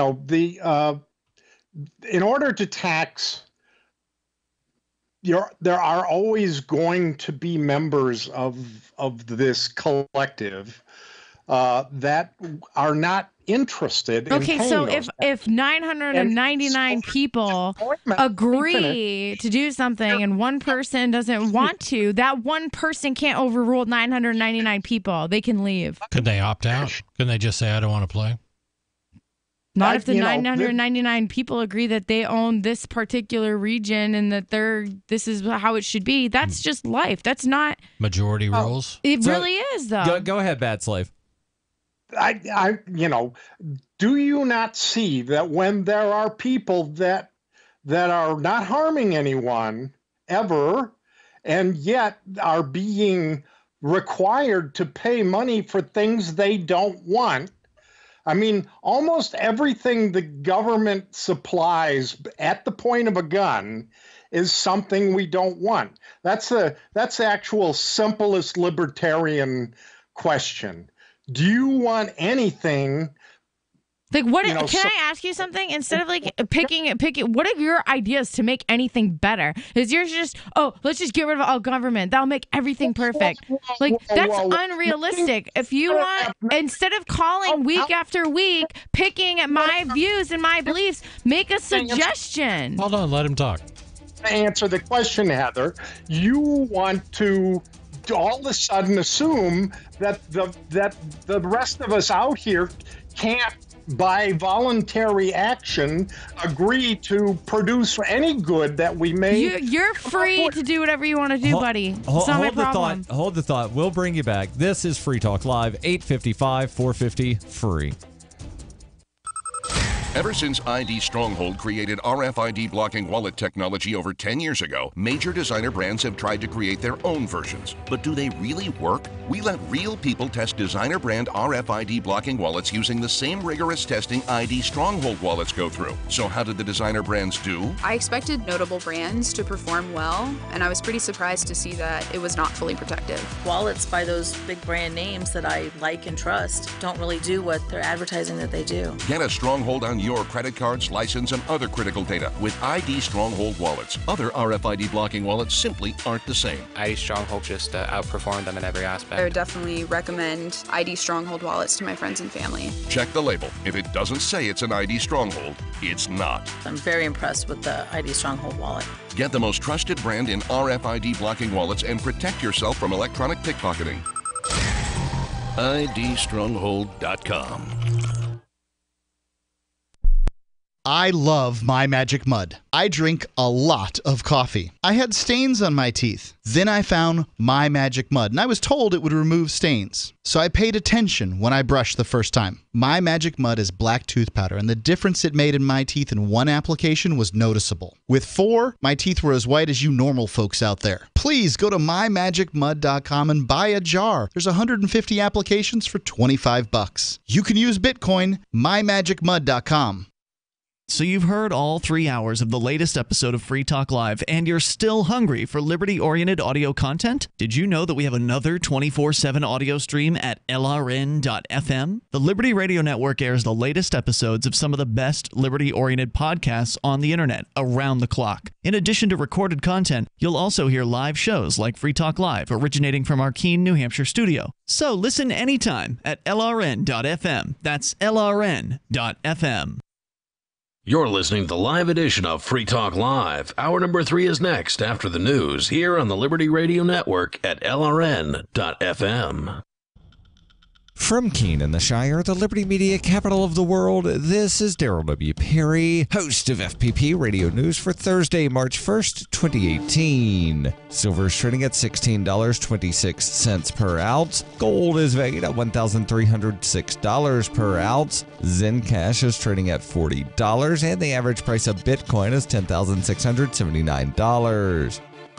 Antiwar.com reports at a Wednesday press conference, Senators Bernie Sanders of Vermont and Mike Lee of Utah unveiled the bipartisan Senate resolution which aims to force an end to the U.S. military involvement in the Saudi-led invasion of Yemen. The bill makes use of the 1973 War Powers Act, which allows any legislator to introduce a resolution which would compel a withdrawal from any conflict that was not specifically authorized by Congress in any authorization for the use of military force. Neither of the two extant authorizations for the use of military force have anything to do with the attack on Yemen Shiite Houthi movement. This is the first time the Senate will ever hear a war powers challenge to a conflict. A previous effort at such a legal challenge in the House was derailed by the leadership and replaced with a non-binding resolution noting that the Yemen war was unauthorized, which overwhelmingly passed. Both Sanders and Lee made clear the opposition was not a partisan issue since U.S. involvement in the war started under President Barack Obama and continues under President Trump. The Senate leadership have not indicated what they intend to do about the challenge yet. CENTCOM Commander General Joseph Votel confirmed to the House Armed Services Committee only the day prior that the U.S. does not have an authorization for the use of military force for Yemen, and that America's involvement is solely a function of having sold the arms to the Saudis in the first place and promising to provide support for those arms. Yet legally, Congress is supposed to have the war-making powers, and this Senate effort stands to be the first time in recent history that Congress looks like they might be reasserting that authority.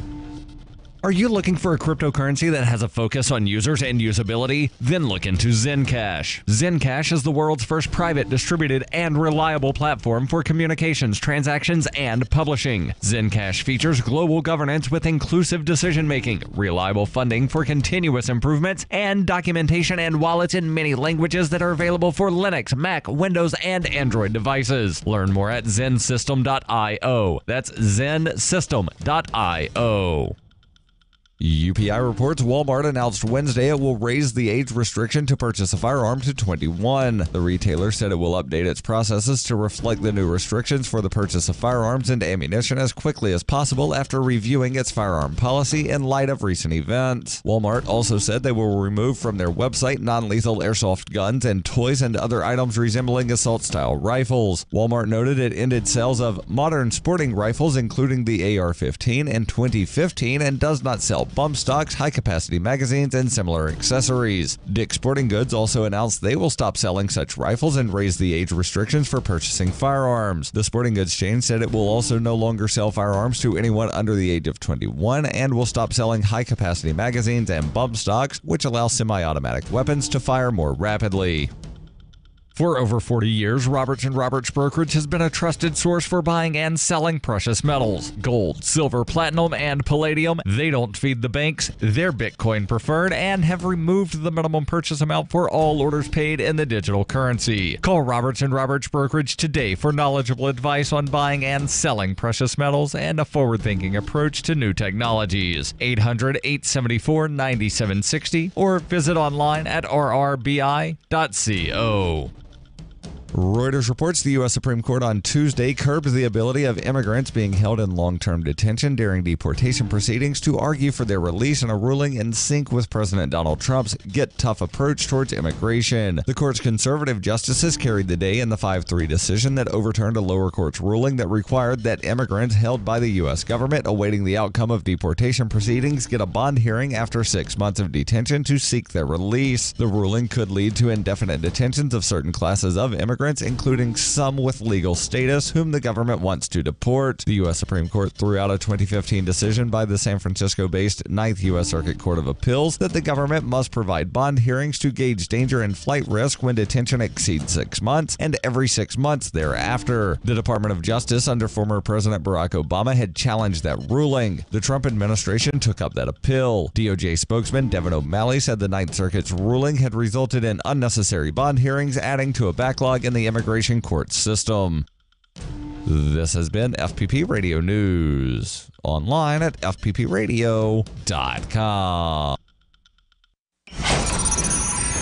Months after identifying the elusive Higgs boson particle, scientists at CERN in Geneva, Switzerland have announced that they've completely run out of things to do with their Large Hadron Collider. We've tried some time travel stuff, but it doesn't really work. Black holes, but we already know like a ton about those. Last week, we threw a bird in there. Honestly, we thought it would take way longer to find the Higgs boson. Director General of CERN, Rolf Dieter Hauer, told reporters that while they, quote, might be able to figure out some more about quarks or something, for the most part, his team has spent much of the past year throwing pennies into the machine and turning it on to see if the pennies come out smushed. We might just start building a larger hadron collider. Yeah, maybe a bigger collider for smaller hadrons or something. I don't know. CERN has announced on their website that if anyone out there has any fun ideas for experiments, you can email them to ideas@largehadroncollider.com. This is the Onion News Network.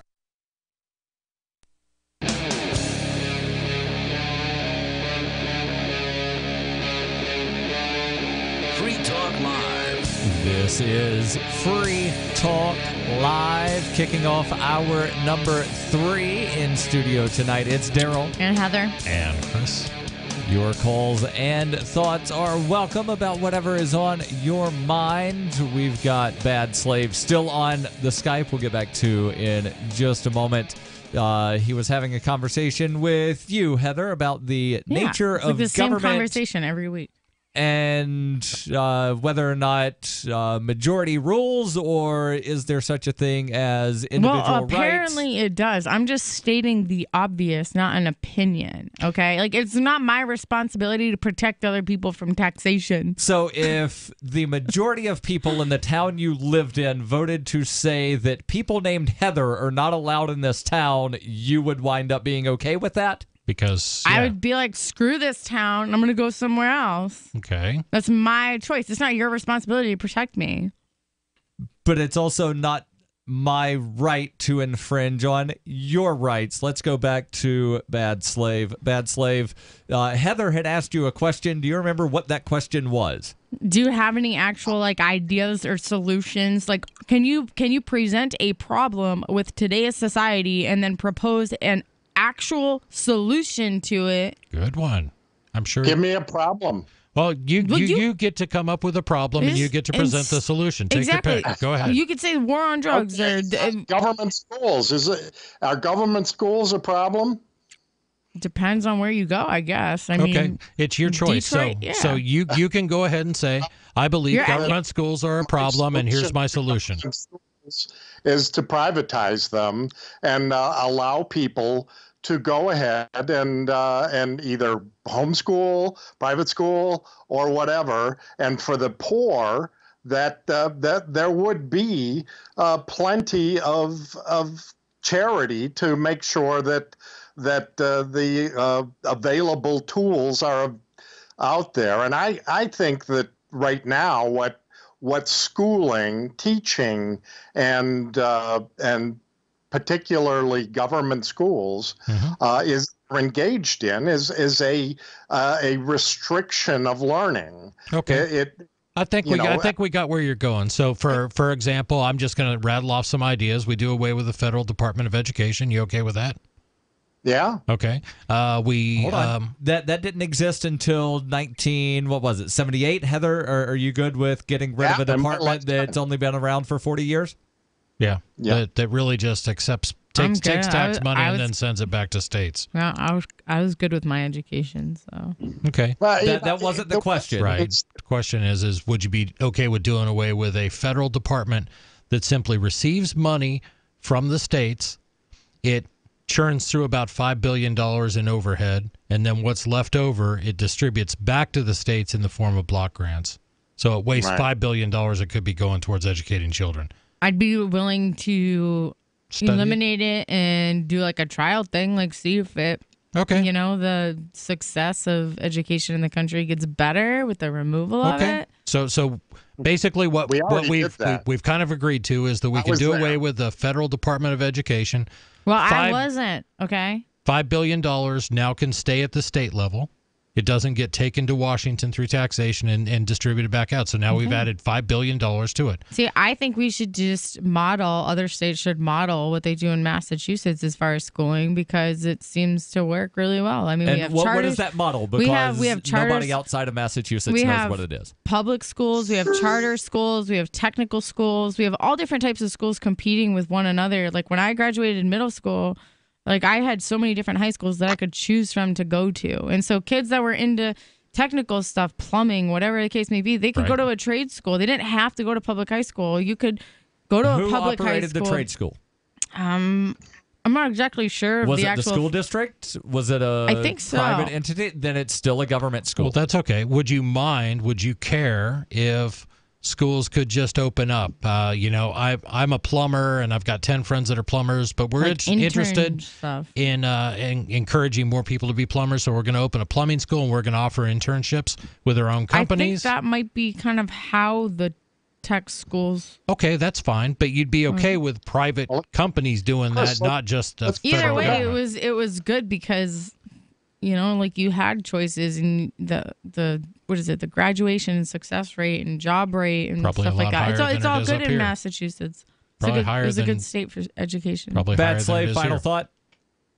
Well, you're talking about vocational education.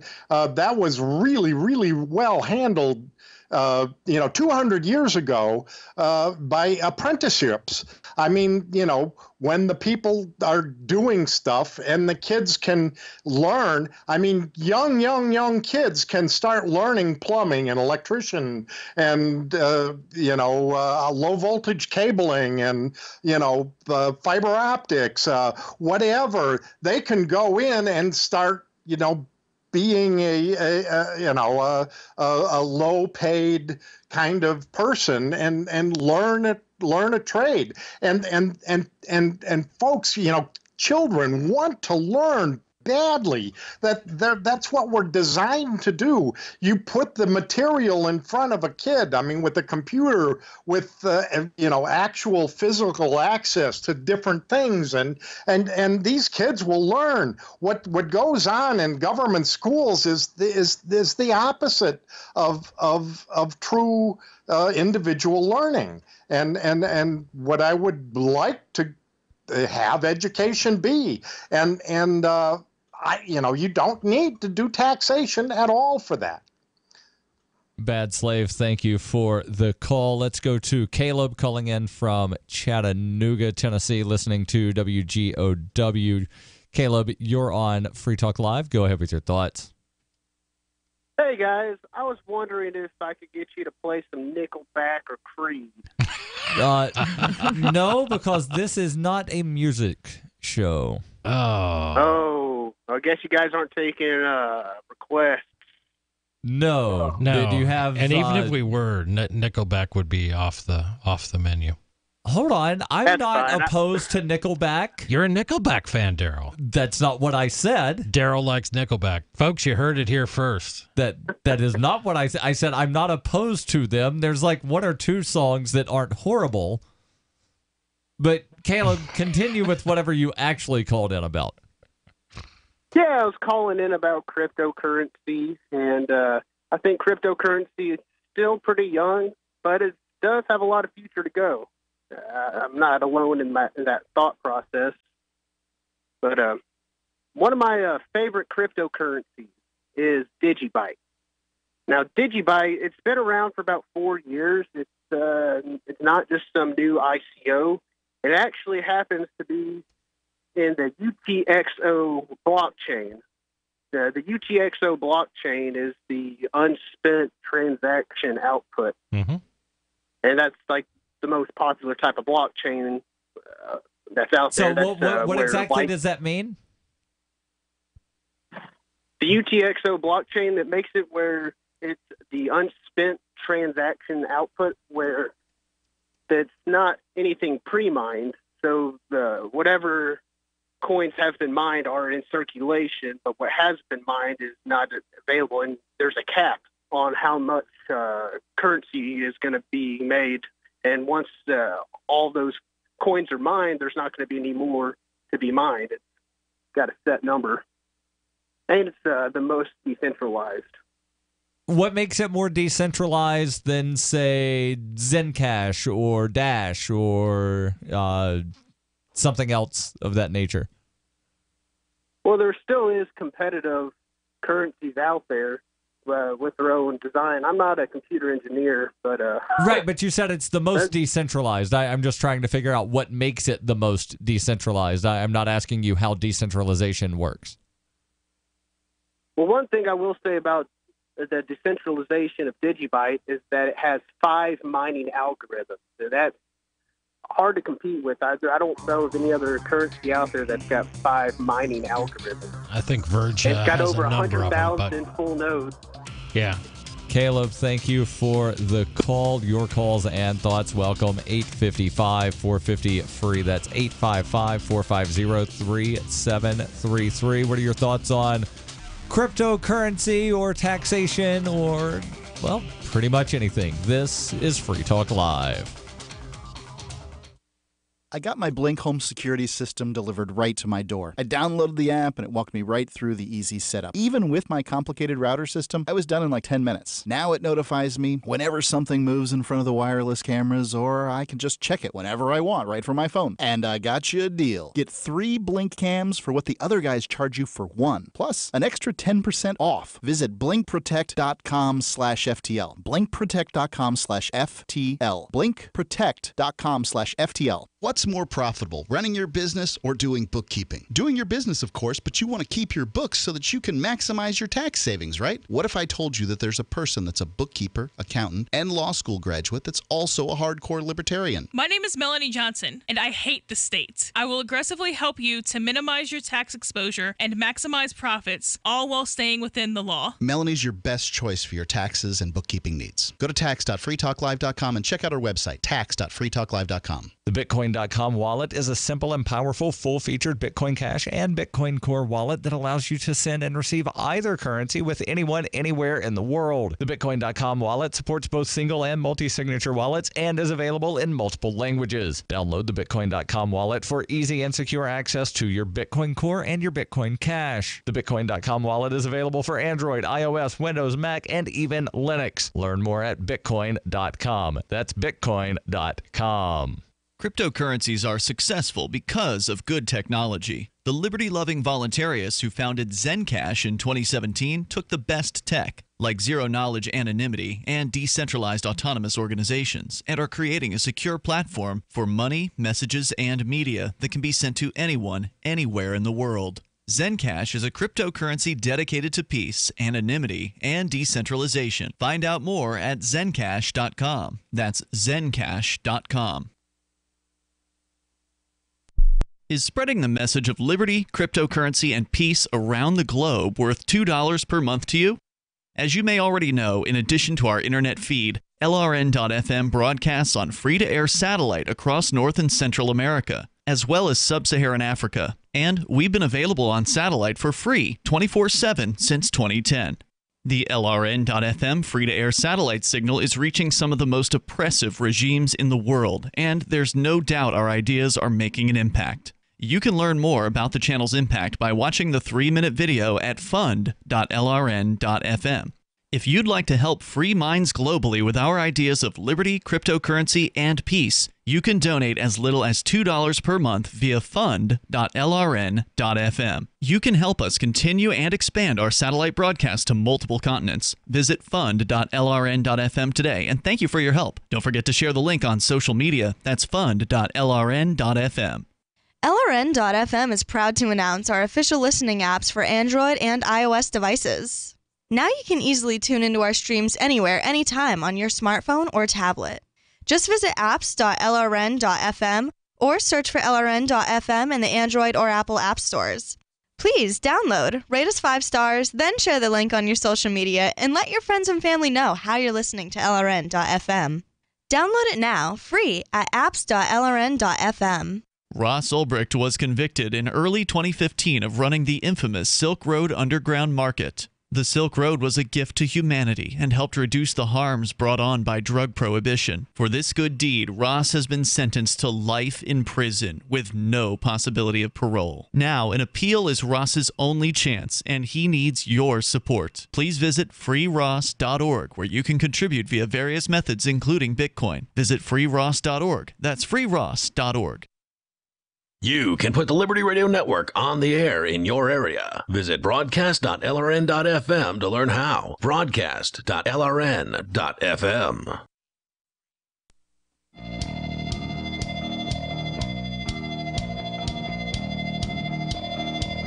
This is Free Talk Live.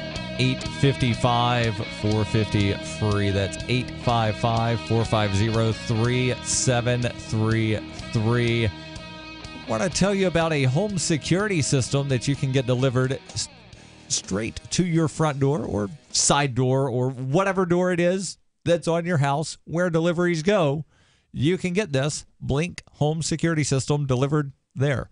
And then you download an app. It walks you through an easy setup. Even if you have a complicated router system and you're not technically inclined, you should be able to get this thing set up in about 10 to 15 minutes. And then you can either get notified on your mobile device whenever something moves in front of these wireless cameras, or you can check in at any time to see what's in front of those wireless cameras. And have we got a deal for you? 3 Blink security cams for what the other guys charge for 1. Visit blinkprotect.com/FTL. That's blinkprotect.com. All one word, no spaces, no hyphens. blinkprotect.com/FTL, as in Free Talk Live. One more time, blinkprotect.com/FTL. Now, Chris, earlier we were talking about something that Bill Gates had said about cryptocurrencies leading to death. I think he said, cryptocurrencies are the devil, except he said it like the mom in, what was the movie? Waterboy. Waterboy. Bobby Boucher. Bobby Boucher. Cryptocurrencies is the devil. They the devil, Bobby Boucher.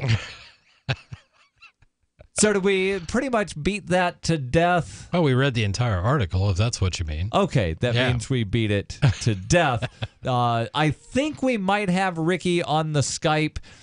We had to put him on hold because he called when we had a previous caller on the Skype. And so I've tried clicking the resume call thing, but it still says that the call is on hold. So let's see if Ricky from the Commonwealth is on the Skype. If not, I'm going to hang up and then he can call back, and then I know that the Skype will be working. Okay. Unless there's a problem on his end on the electrical things. Ricky from the Commonwealth, are you there? Going once, twice. All right. So, Ricky, if you're listening, call back. We'll get you.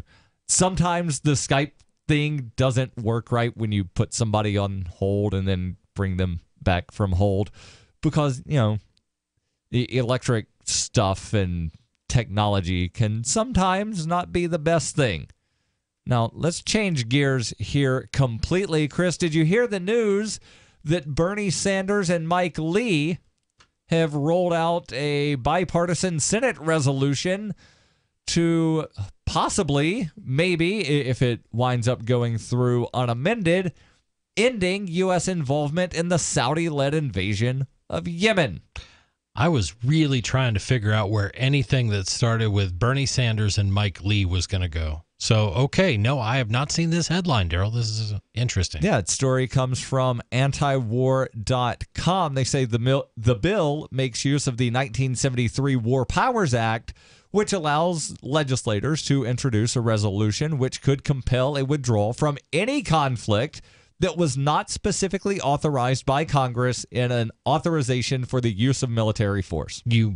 Okay. You don't mean like declaring war, which we haven't done since, what, World War II? Yeah. Okay, just one of these. Right. So, well, back in 1973, a group of men and women in Congress decided, you know what, we don't need those pesky declarations of war anymore. Let's just write this thing that says that the president can send the military, because he is commander-in-chief. It does say that somewhere in the Constitution, right? He can just send the military, and then we have oversight over it. Right.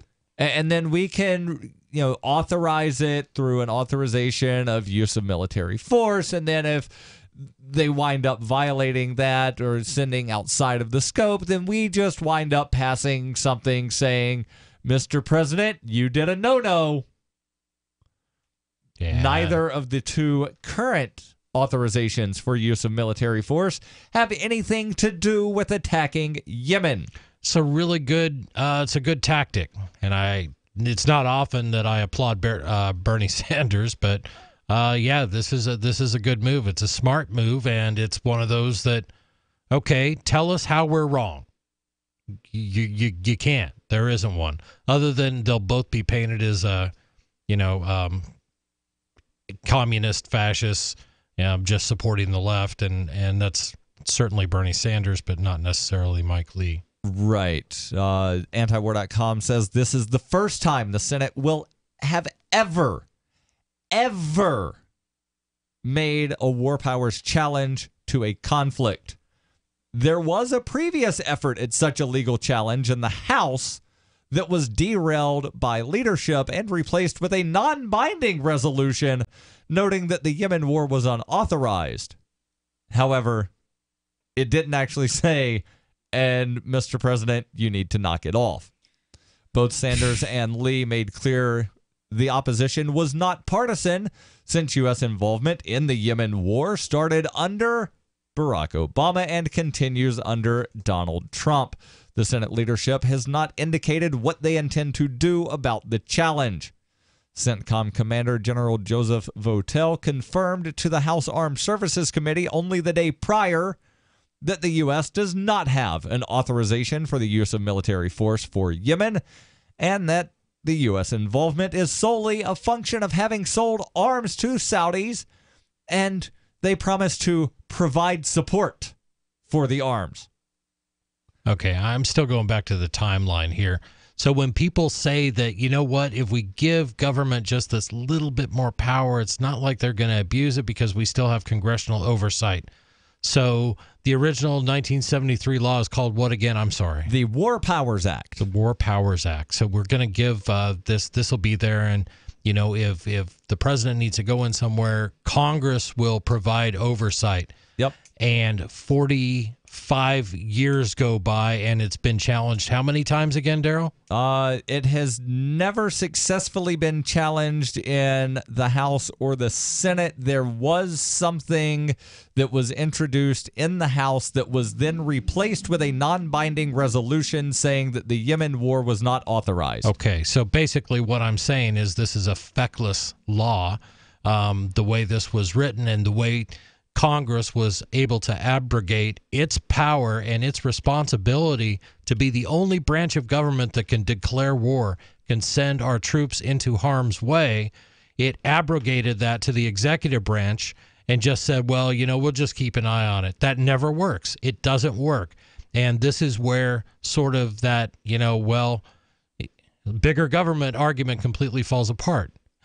The way that the checks and balances were carved up, it hasn't worked in a lot of instances, but at least the idea was there. And this is just, when we get away from that, we end up with bigger and bigger government. We end up in more wars and more wars and more wars. The article here concludes, legally, Congress is supposed to have the war-making powers, and the Senate effort stands to be the first time in recent history that Congress looks like they might be reasserting that authority. I'm not going to hold my breath that this is actually going to pass, but I will be keeping an eye on it. Your calls and thoughts welcome. 855-450-FREE. That's 855-450-3733. Hunters, anglers, campers, and survivalists. Get back to nature. Expand your horizons with the highest quality, most versatile, unique slingshots and sling bows on the market at slingbow.com. Sling bow products are compact and models start from just $17.98. They're perfect for your bug out bag or storing in your vehicle. Give yourself and your loved ones the excitement and tradition of sling bow. A new frontier in archery and truly modern twist on this primitive survival tool. Feel the thrill only at slingbow.com. You haven't experienced yogurt until you've tried a Mossy, embodying health and flavor in a true whole milk, green-fed dairy beverage. Every sip pays homage to our old world cows and the ancient culturing methods their milk benefits from. With over 30 probiotics, a Mossy's undeniably nutritious, refined, cultured sensation bolsters your health and awakens your passion for dairy. A Mossy's so good, and you need to try it. Contact your Youngevity distributor or call 877-878-4203 or go to gcnteam.com.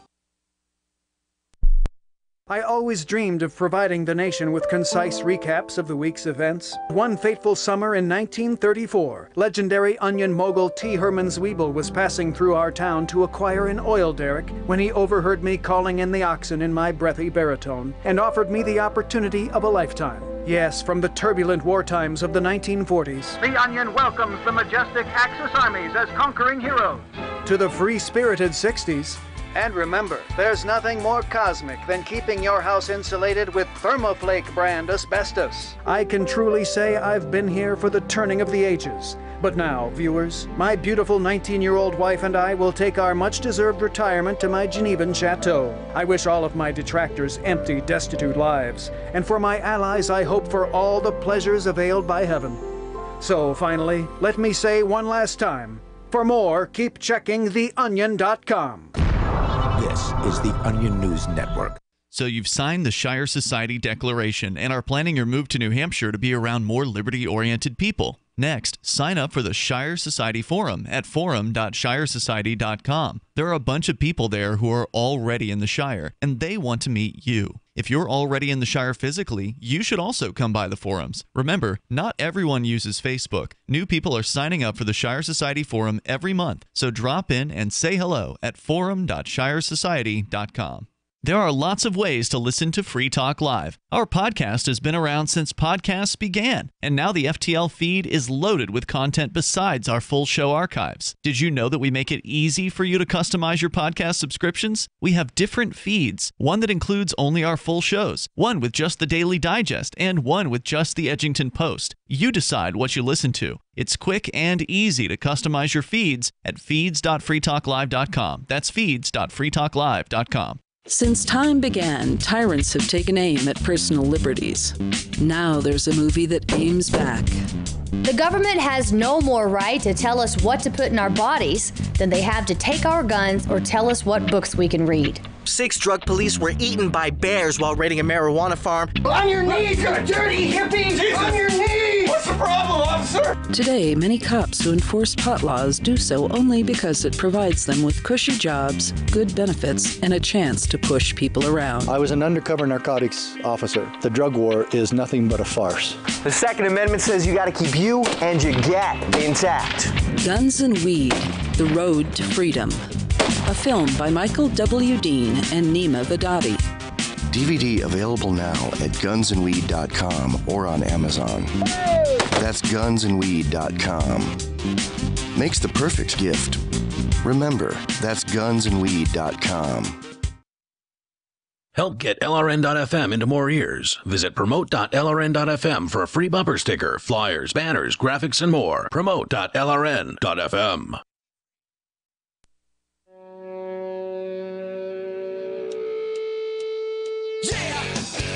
This is Free Talk Live. 855-450-FREE. That's 855-450-3733. Your calls and thoughts welcome about whatever is on your mind. Got an interesting story about an Uber ride that we'll get into here in just a moment.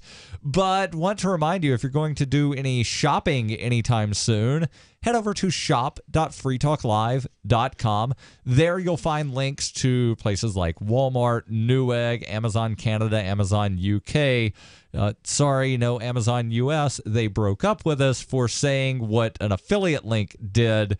There's also links over to HostGator and much more. Now, you don't have to continue to go back to shop.freetalklive.com to click on the link. So you just save the link as a bookmark, and that still winds up helping out Free Talk Live. Shop.freetalklive.com. So, Chris, what's this really expensive Uber ride? I'll tell you, right off the bat, I love Uber, and I love ideas like that because on occasion I've been known to have too many martinis. Just martinis? Happens. That's how you know you have too many when you can't even say it. It's too many martinis. Yeah. But in this case, this kid, actually, he was responsible. Have you ever wondered what it would be like and how much money it would cost to travel more than 300 miles across 4 states via Uber? Well, a young man from New Jersey can tell you. I will say I've never wondered that, and I've never even considered doing such. Kenneth Bachman did, from Sewell, New Jersey. He was visiting friends late last week at West Virginia University, which I believe is still the #1 rated party college. Yep. It's always been up there. Morgantown, West Virginia. And inside that town, there's a tiny little village called South Park. Can't go wrong there. Oh, my God, they killed Kenny. So he's partying and been drinking at a fraternity party. Many would argue that he did the responsible thing and ordered an Uber to take him home. The only problem? Home was a 5-hour ride away. No fear. His driver was up for the task for the right price, a whopping $1,635.93. Quote, we went to a frat party, then went to a bar. I was getting drinks all night. I probably spent like $200 at the bar after already drinking all day, Bachman told CBS Philly of his experience on Friday.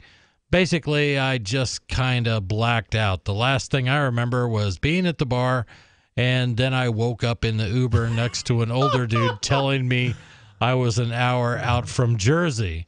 I was just like, that's crazy. Like, why did you agree to, take me to New Jersey from West Virginia? Bachman told the station about the sobering moment when he realized what he had done. All right, so let me just pause here to say, if somebody was offering me, what's 80% of $1,600 to drive them 300 miles, yeah, okay, jump on in. Is that what Uber drivers get paid? It's unclear who holds the record for the longest trip via car-sharing service. Yeah, where's his... Is he going to have to Uber all the way back to his car now? Uber back to pick up his car that he left. His car's like 6 I think hours I away. could come up with a more economical way to do it. In the summer, 3 Chinese professionals called an Uber to take them from the Dallas-Fort Worth area to Nashville when their connecting flight was canceled, ABC affiliate WFAA reported at the time. That's more than 650 miles, and that trip took more than 11 hours, according to the station. Where was this again? This was Chinese professionals traveling from the Dallas-Fort Worth area to Nashville. Okay. I thought it was still within the state of Texas and was going to say, yes, you can drive 11 hours and still be inside the state of Texas. Oh, yeah. When asked about Bachman's Uber adventure, a spokeswoman for the ride-hailing company confirmed to the Washington Post that the high-priced trip did occur and that the driver took the passenger to the destination he requested. Uber reached out to the passenger, the spokeswoman said, and he agreed to pay the fare. Bachman told CBS Philly that he suspects the ride would have cost about $800 had he ordered a standard Uber, but he ordered the more expensive Uber XL. Looking back on it, he told the station, I guess it's kind of embarrassing. Yes, it is kind of embarrassing. Not kind of, but, he didn't drink and drive. I guess he learned a very expensive lesson. Always make sure you know what your destination is when you order an Uber. Well, that's one. And, if he would have gotten on the road in his own vehicle, driving he definitely drunk. did the smart thing here. Right. Not only because he didn't put anybody else's life in danger, but if he would have got pulled over, he would have been looking at what?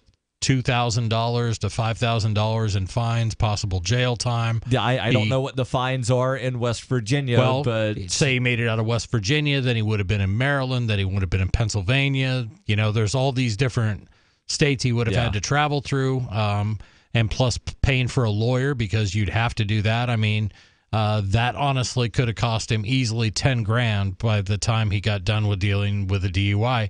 Even if he harmed no one else. Right. Let's go to the phones where we've got Sarah calling in from Albuquerque. Sarah, you're on Free Talk Live. What do you think about this guy that wound up taking the $1,600 Uber ride?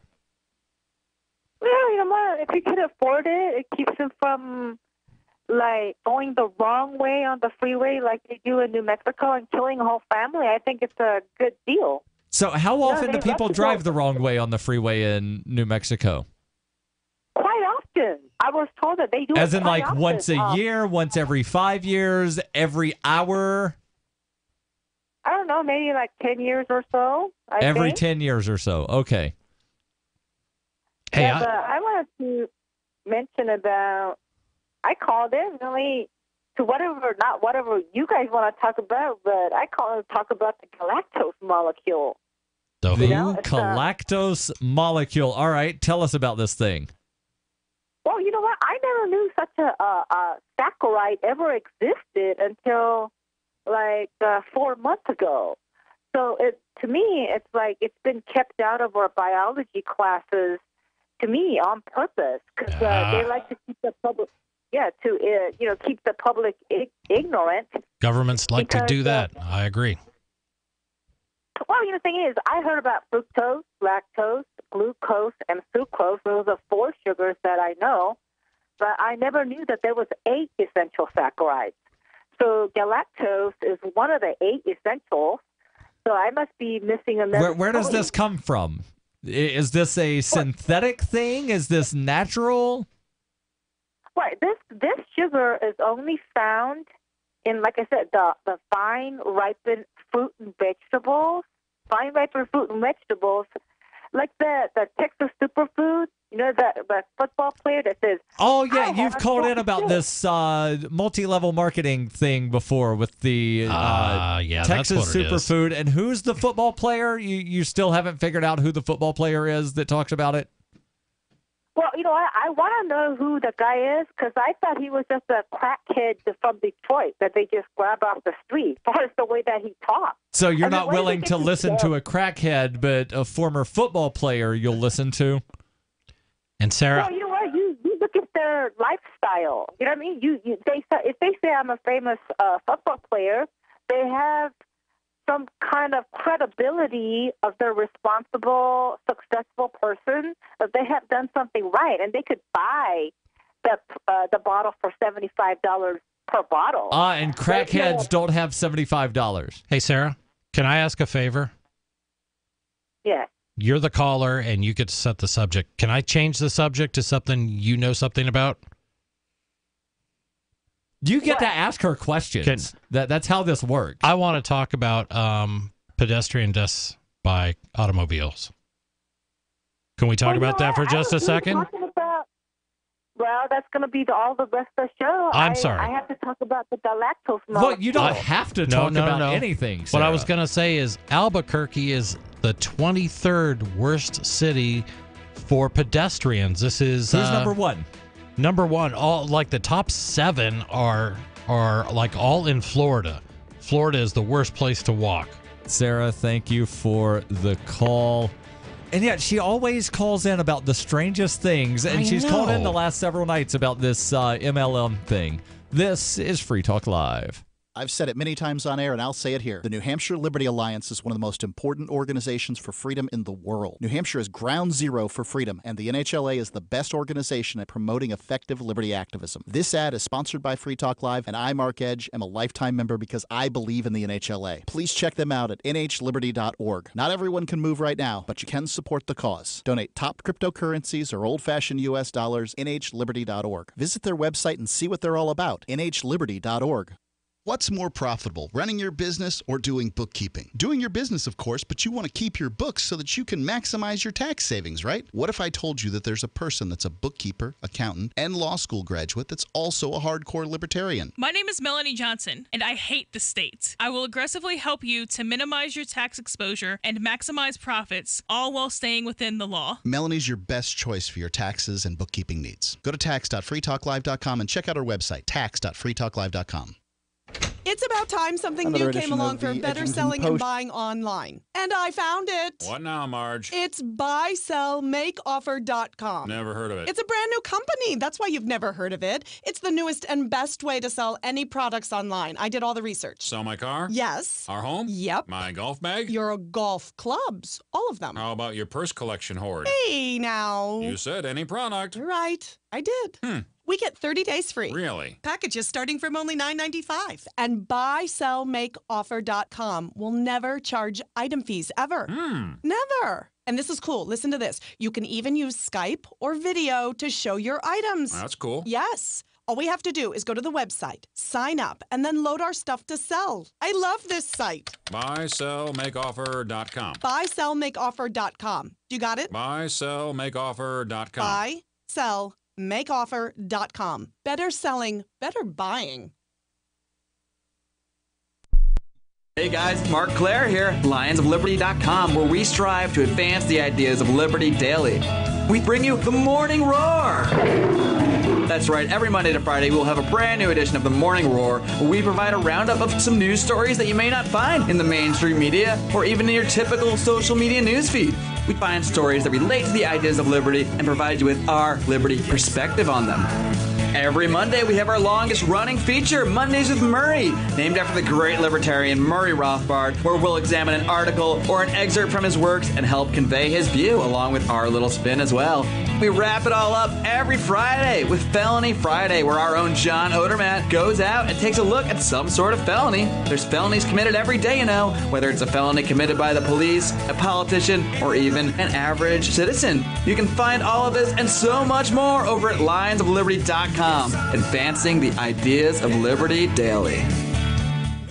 LRN.FM now has a Discord. Discord is a free text and voice chat platform, and we now have our own server with a bunch of channels at discord.lrn.fm. You can join other listeners as they chat about various things during our live shows, or anytime, day or night. Discord software is available cross-platform, so you can have it on whatever device you want and take your chats anywhere. Join our Discord at discord.lrn.fm. That's discord.lrn.fm. The new 4th edition of Healing Our World, The Compassion of Libertarianism, will take your understanding of liberty to a deeper level and has over 1,300 updated references, new cartoons, and a foreword by Dr. Ron Paul. With discounts for multiple book purchases, the 4th edition of Healing Our World is a great gift for the liberals, pragmatists, environmentalists, and Christians in your life who think libertarianism is cold-hearted. Get yours today at healing.freetalklive.com and use promo code FTL for a $5 discount. Some of our live shows are streamed in HD on Twitch. Please follow and share at twitch.lrn.fm. That's twitch.lrn.fm.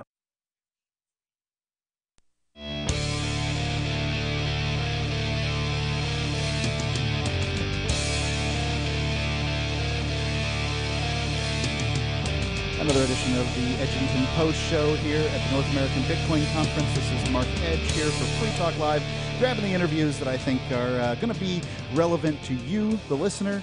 And there's a new project out there. It's called Decred, and I'm somewhat familiar with it, and that's why I brought in Marco Peereboomr. Marco, thanks for sitting in with me. Well, thank you for having me.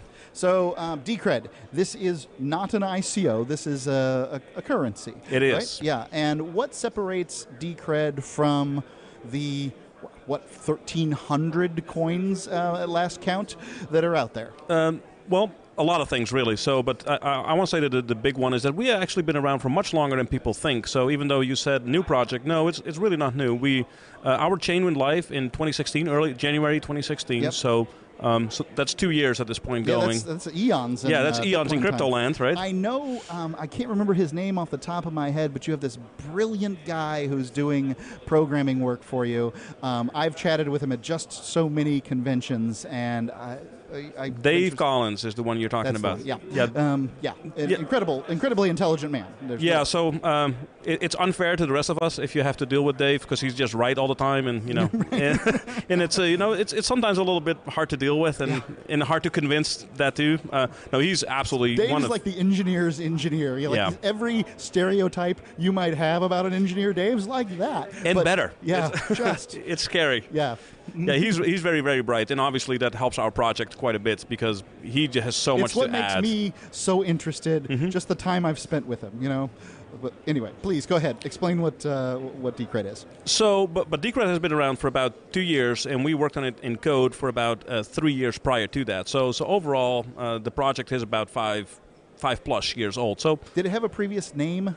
Iteration? No, not a previous public name. So we messed around with some names. So we landed on Decred, meaning decentralized credits. And credits as in money. So if you read any sci-fi, that's actually where the joke came from. Oh, I see. Yeah. So credits are, for instance, Star Wars, and they use them in lots of different science fiction. Yep, exactly. Absolutely, and it makes sense.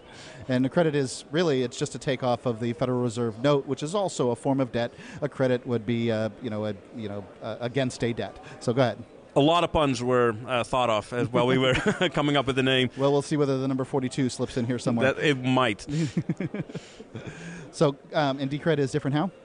So actually what makes us really different technology-wise is we have a governance system. And a lot of people think that's a total snooze fest and that's uninteresting. But what it really means for the... It's not uninteresting to me. At this point, I've come to the conclusion that that a governance system gives a leg up to a currency. Right. So, well, and that's a big deal coming from me. Well, I'm glad to hear that, though. So let me tell you about the governance system that we have. So, A, it works. B, it has been used already. So it's not a new thing.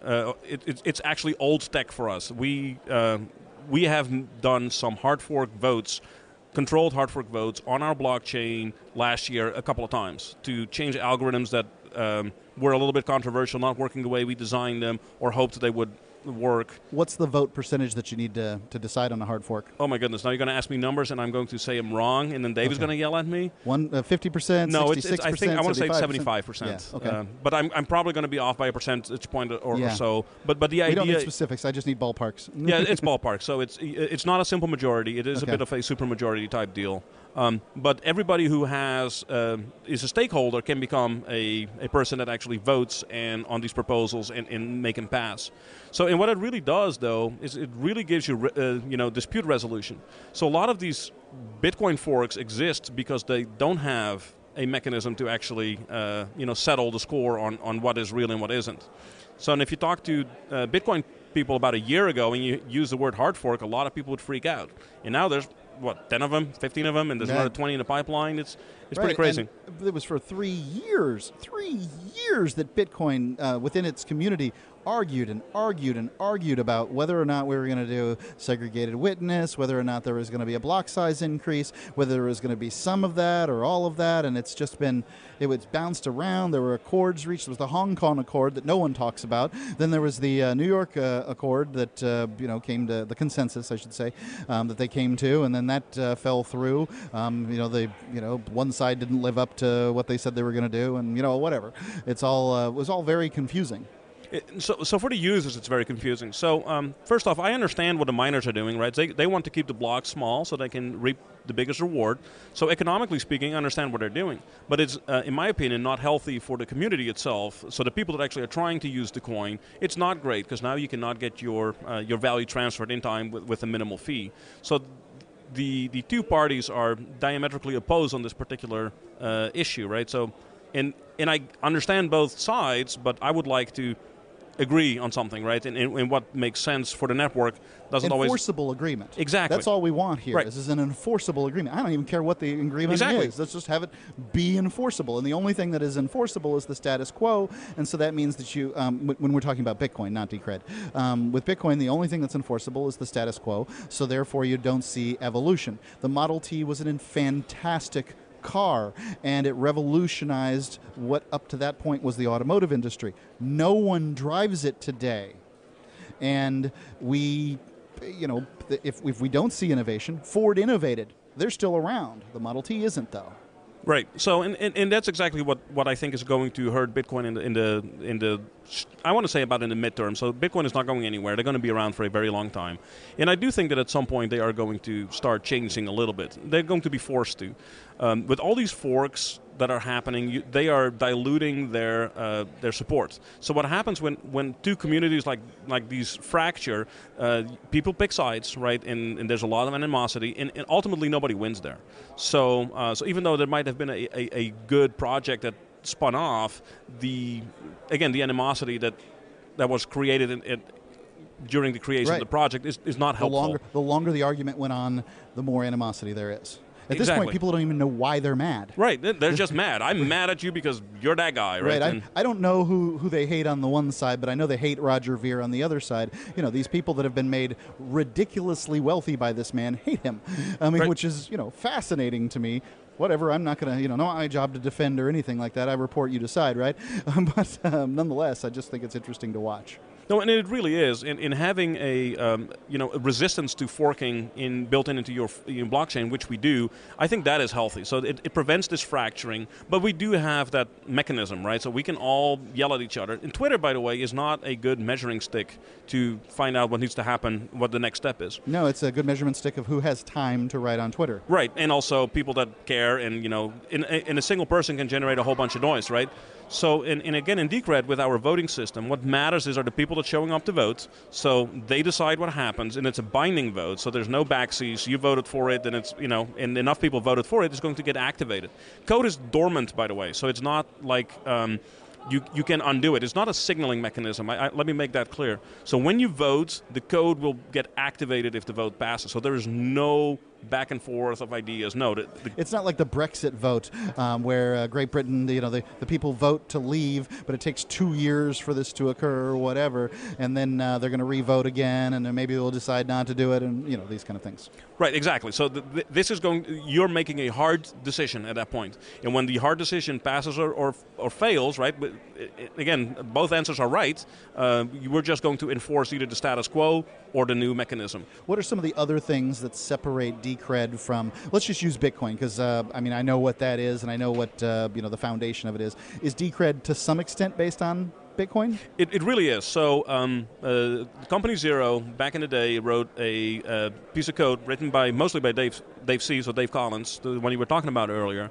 He wrote a Golang, if I'm getting too technical, stop me.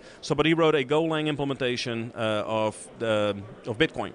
Okay. So, and that code formed the basis for Decred today. So it is definitely very much in tune with what Bitcoin used to be. We just added on the things that we thought were failing and were going to fail in the future. So the governance structure, what other things did you guys add on?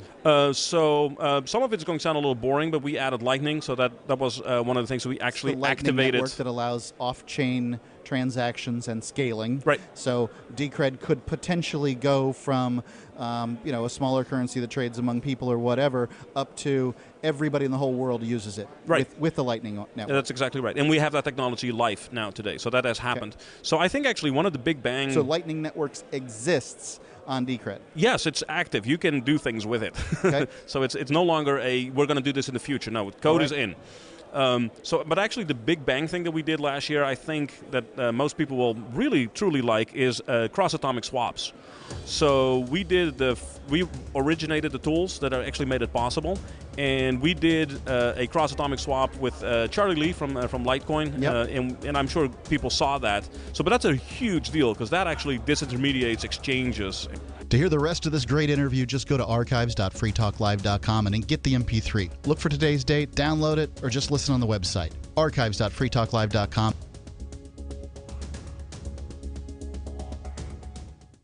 Why did you move to the Shire? I moved here to the Shire because there's other people around who take liberty just as seriously as I do. I moved to the Shire because I saw